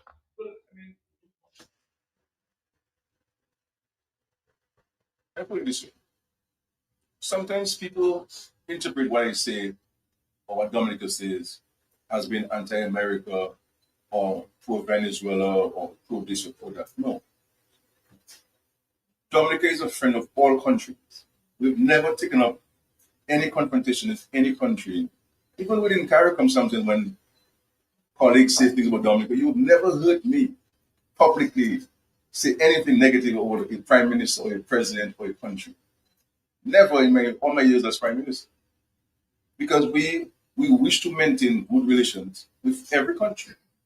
Now, we cannot discount the fact that the United States has been our friend, and I've said so many times, the United States is one of the major contributors to our national security in terms of training, resources, etc., etc. Yes, I always tell the United States that I wish they could give us more because they can do a lot more in terms of investments in infrastructure, schools, and scholarships.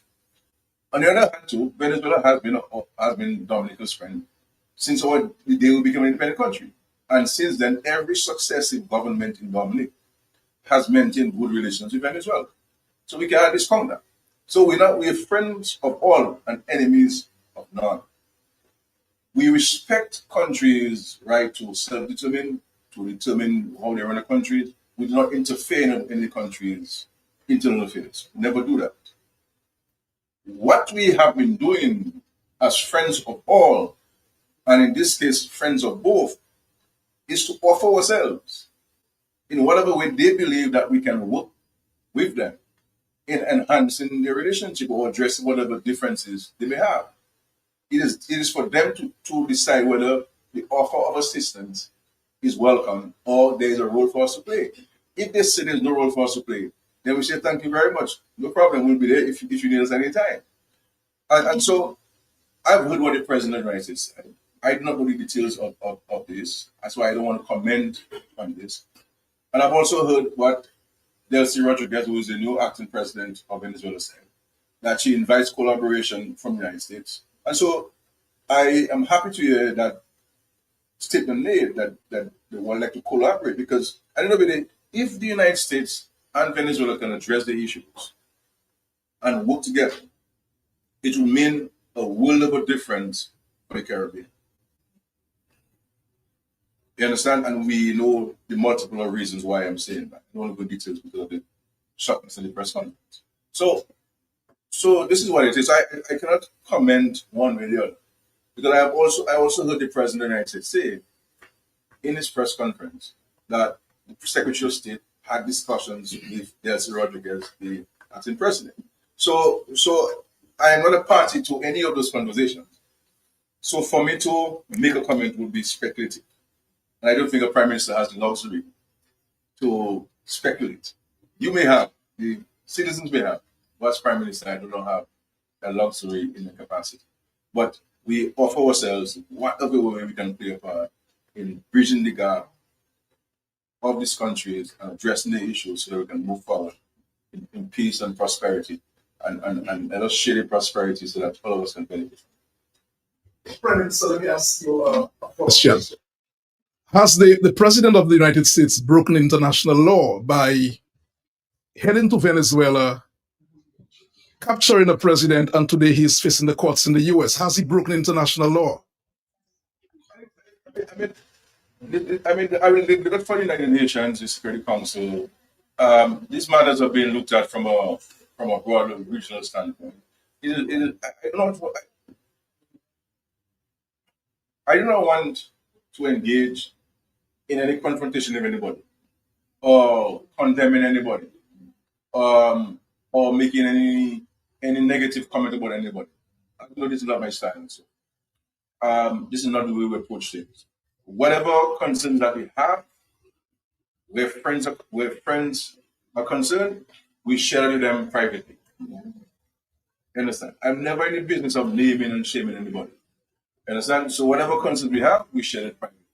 But at the end of the day, what happens in the relationship between the United States of America and Venezuela is really a matter for Venezuela and the United States. You understand? So, but whatever role we can play in that regard, we will play that role. But I don't think it's going to help for myself or anybody to condemn this one or that one. I think that we have to offer ourselves as honest brokers. And if and when we meet privately, then sentiments can be shared privately on how we believe this matter should be approached. But I don't think for a prime minister of a third country to ventilate it in the public domain would be helpful.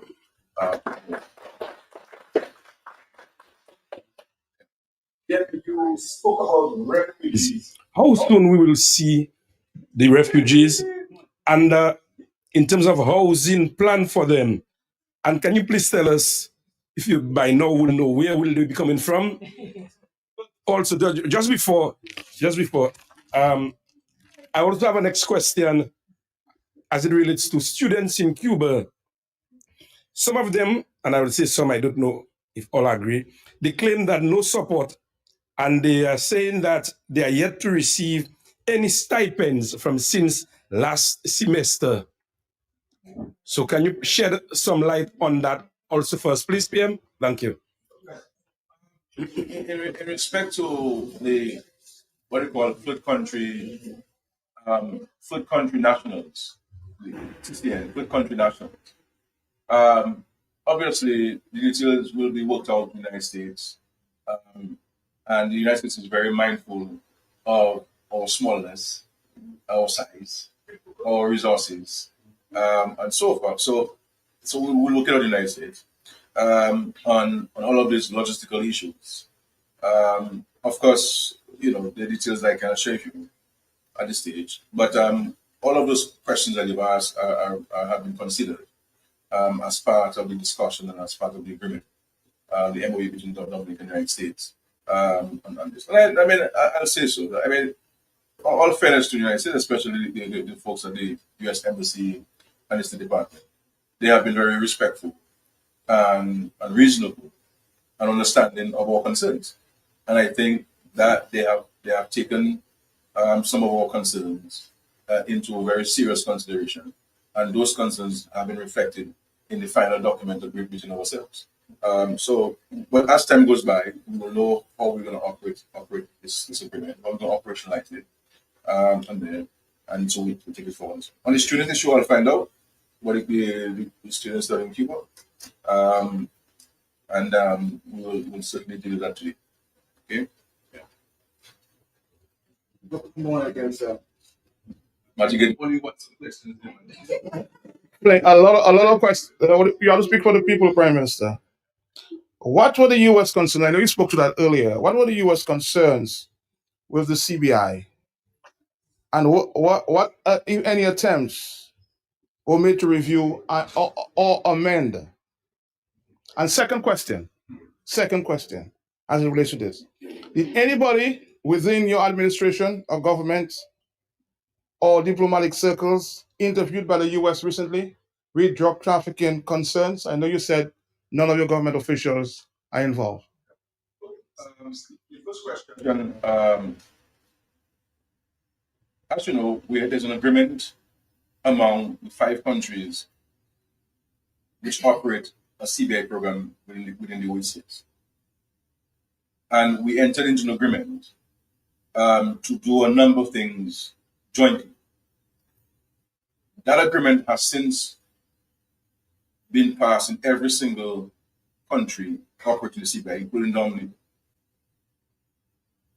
The United States government was heavily engaged in the process, and they were the most forthcoming in terms of their concerns, their suggestions, their engagement, both at the Treasury Department level and the State Department level, and also at the embassy level representing the State Department. And so the final document that went to the parliaments of our country reflected the concerns of the United States and addressed those concerns of the United States. It is our view, and we have expressed that to the United States, that there may have been a delay in communication between the State Department and the White House in terms of some of the actions that we've taken. And these things happen. Even in our small countries, small ministries and government system, these things happen. So there's nothing untoward about this. Since then, the State Department have clarified this with the White House. We have clarified that. We have given them we have sent them additional copies. We've written to them, drawing to the attention Article 48 and 49, which address the issue of residency, and the point that we had scrupulously negotiated with the United States, and they eventually agreed on that, on the provisions and the way that we addressed it in the agreement, and of course in the legislation. So this has been sent to the United States. It's a matter for us now to continue the conversations with them on this matter. Then you have the issue of the biometrics. There's the central bank, the Governor Central Bank, and others visited the Washington, D.C. on the invitation of the State Department so that we can understudy the biometric system of the United States, because we have to introduce biometrics not only for economic citizens, but even for our own citizens in terms of passport application and passport issuance. And so we visited because we would like to replicate what the United States has as best practice, so that whatever we do meets international standards and international best practices. And so we were looking to mirror the biometric system that the United States has with ours, so that we are compliant not only in law but in practice. And so this is where we are. I am not aware of anybody from the government who was interviewed by the U.S. on the issue of drugs or any illegal activities. I'm not aware of this. And certainly any minister I will know. And they didn't tell me, then they will tell you, but I certainly am not aware of any of this happening whatsoever. Any diplomatic circles, I'm not aware of this. This might be just the usual AI generated mongering in social media and so on. Sometimes people confuse Dominican with Dominican Republic. So you might I hope you're not in that matter. Any other questions, please? Yes. Yes. In all, Happy New Year.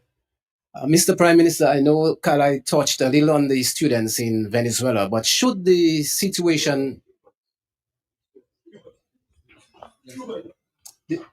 the students in Cuba, yes, beg your pardon. But so, should the situation deteriorate in Venezuela, what are your government plans for our students studying in Venezuela? And secondly, what word do you have for our Dominicans listening to you right now from the various media platforms overseas? They want to hear something from the Prime Minister with regards to the country and the situation. Well, we have students in Venezuela. The last set of students we had were medical students, and we transferred them about 3 years ago. And they completed the studies in Cuba.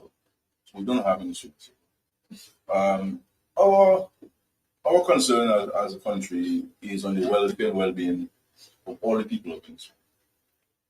And our hope and prayer is that the matters can be settled and the people can go about their lives like everyone else and enjoying the resources and enjoying life and children going to school and having a fair meal. This is all what it is. What I would say to Dominic is that even if we may have political differences, which we do, but there are moments in time when we have to stand in solidarity.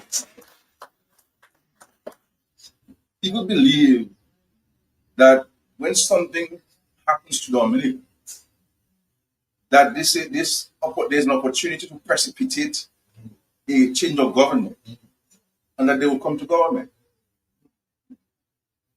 I have seen these things played out in many countries where when you're in opposition, you say certain things, believing that when you come to the government, you won't be confronted with the same things. And I've seen those parts in the government. Unfortunately for me, I have not had the privilege of being in opposition. And I don't think I will. But the reality is that there are moments in time when we have to stand the country. You may have a natural disaster, you may have a pandemic, you may have an external shock. Right? Anything that happens that affects Dominic is not going to only affect myself as Prime Minister or the government that I have the honor to lead. It will affect all of us. And so, if we have skills and talent, why aren't we putting it at the disposal of the state, of the country? And they say, look, you're confronting this challenge, I have some ideas. You understand? I have some ideas.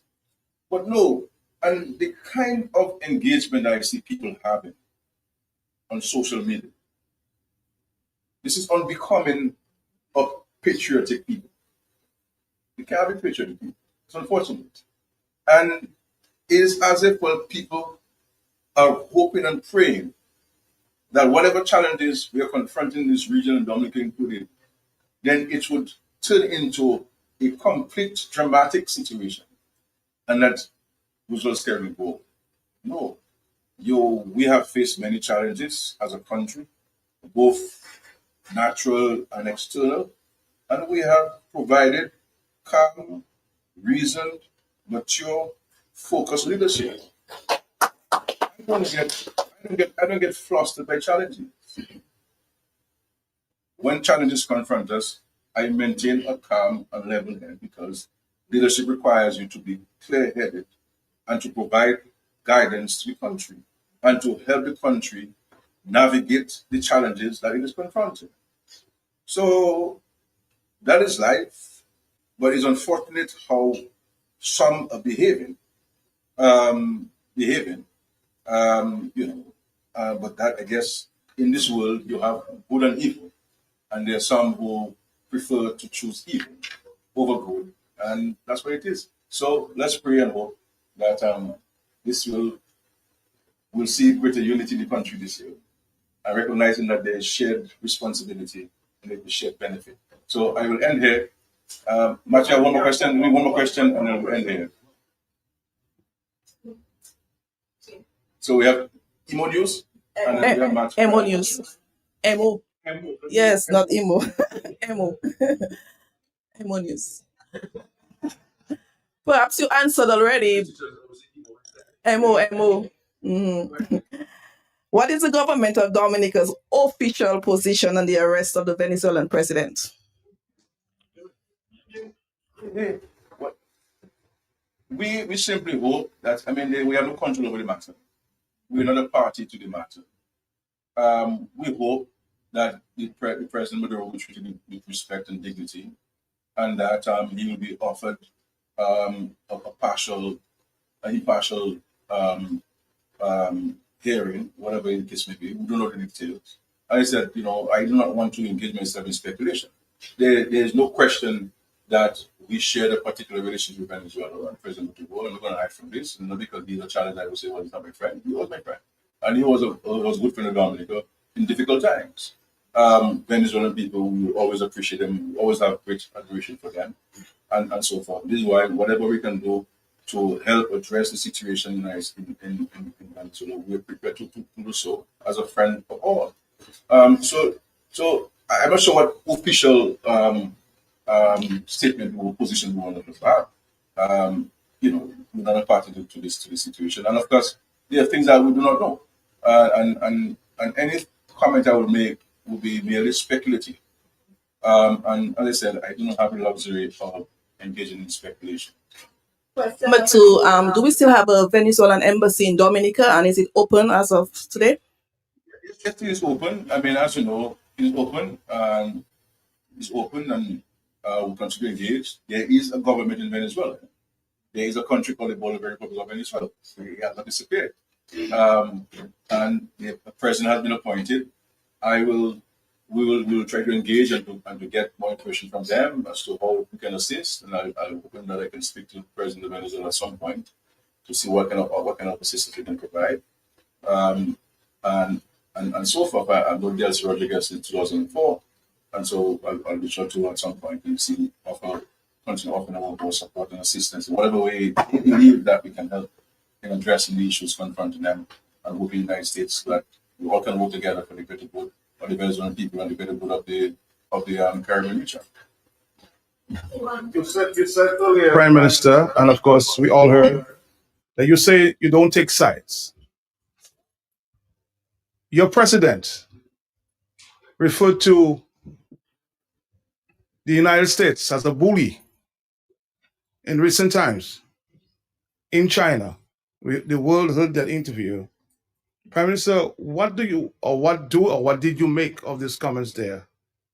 Was she advised to say that? Was it scripted? Go second question. Was that? Your second question. One second question. And Prime Minister, it has been said, and of course, Dominic has been following that story very closely. It has been said that you issued your son Malik with a diplomatic passport to avoid persecution or prosecution. What is your comment on that? Well, first of all, prime ministers, presidents, heads of state and government, their families, members are issued the diplomatic passport to travel with them from time to time. Spouses of heads of government, heads of state, and even ministers are offered diplomatic passports. I want to say on this, I have never in my entire life of politics bringing politicians' families into my political discourse. Never. Never. And what has been done to my son is very unfortunate. Very unfortunate. It is hurtful and it's evil.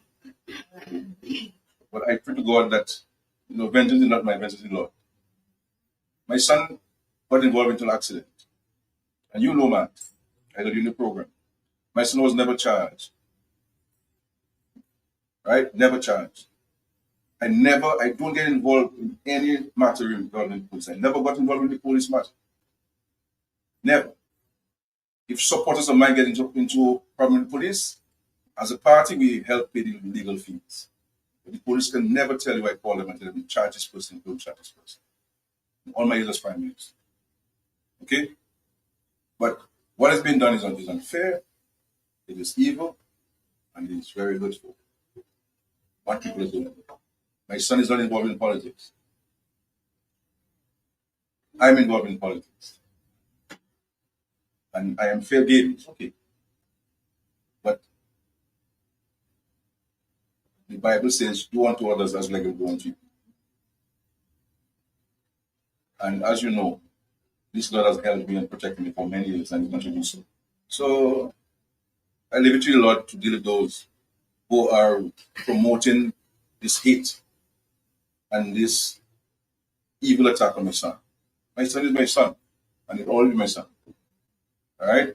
But what has been said and done, it's okay. It's okay. It's okay.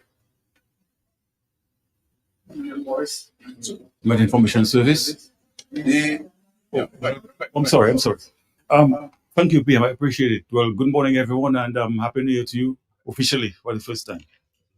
We had basically the US saying that they went in because of drugs in Venezuela. Then you see the US president on TV talking about oil.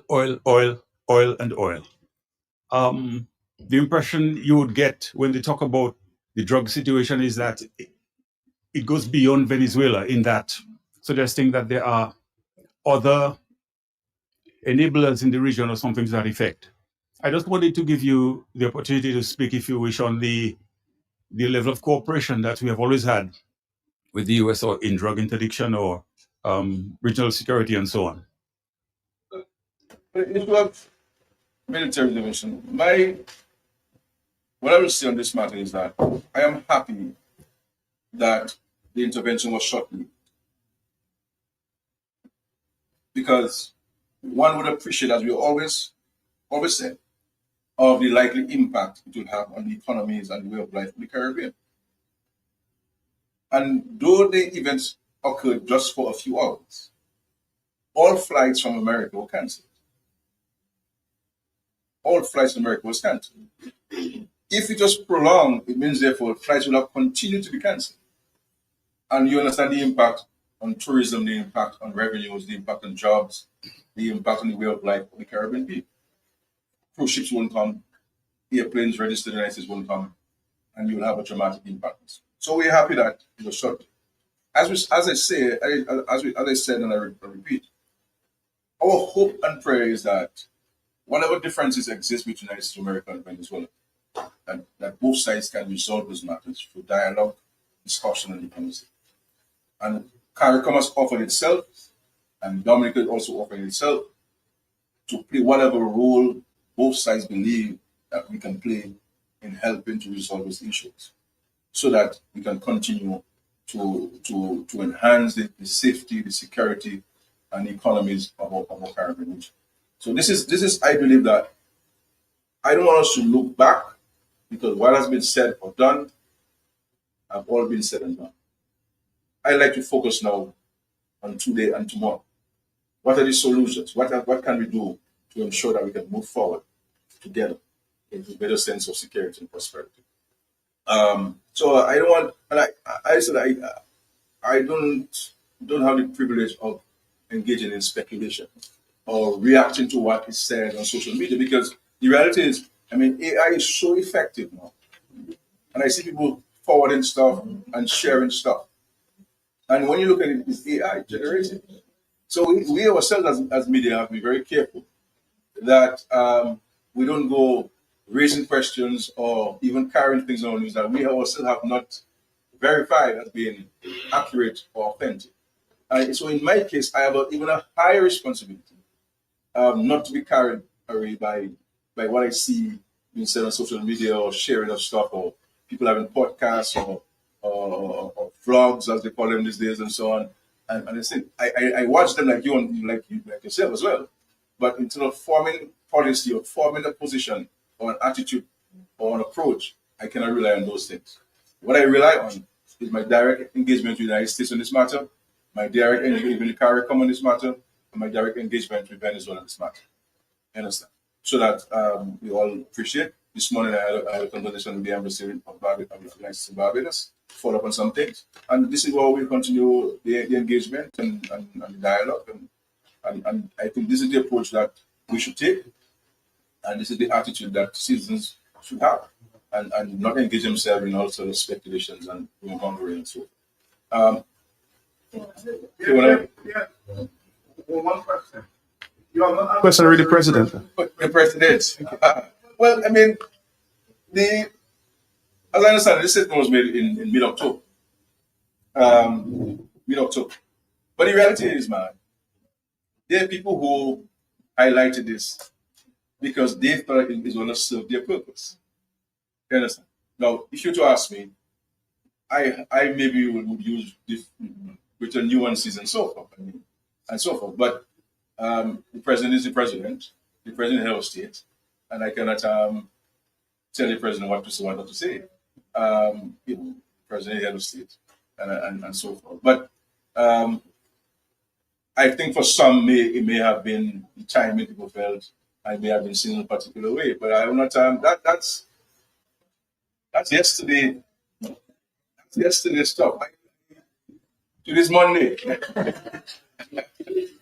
All right. Thank you very much. Thank you, Prime Minister. Thank you to members of the media. Just an alert that we will be conducting a site visit to the airport construction site on Thursday of this week, and we invite all media who are here to accompany us, as well as those of you tuned in. We will be live. Thank you, everyone. Have a good week.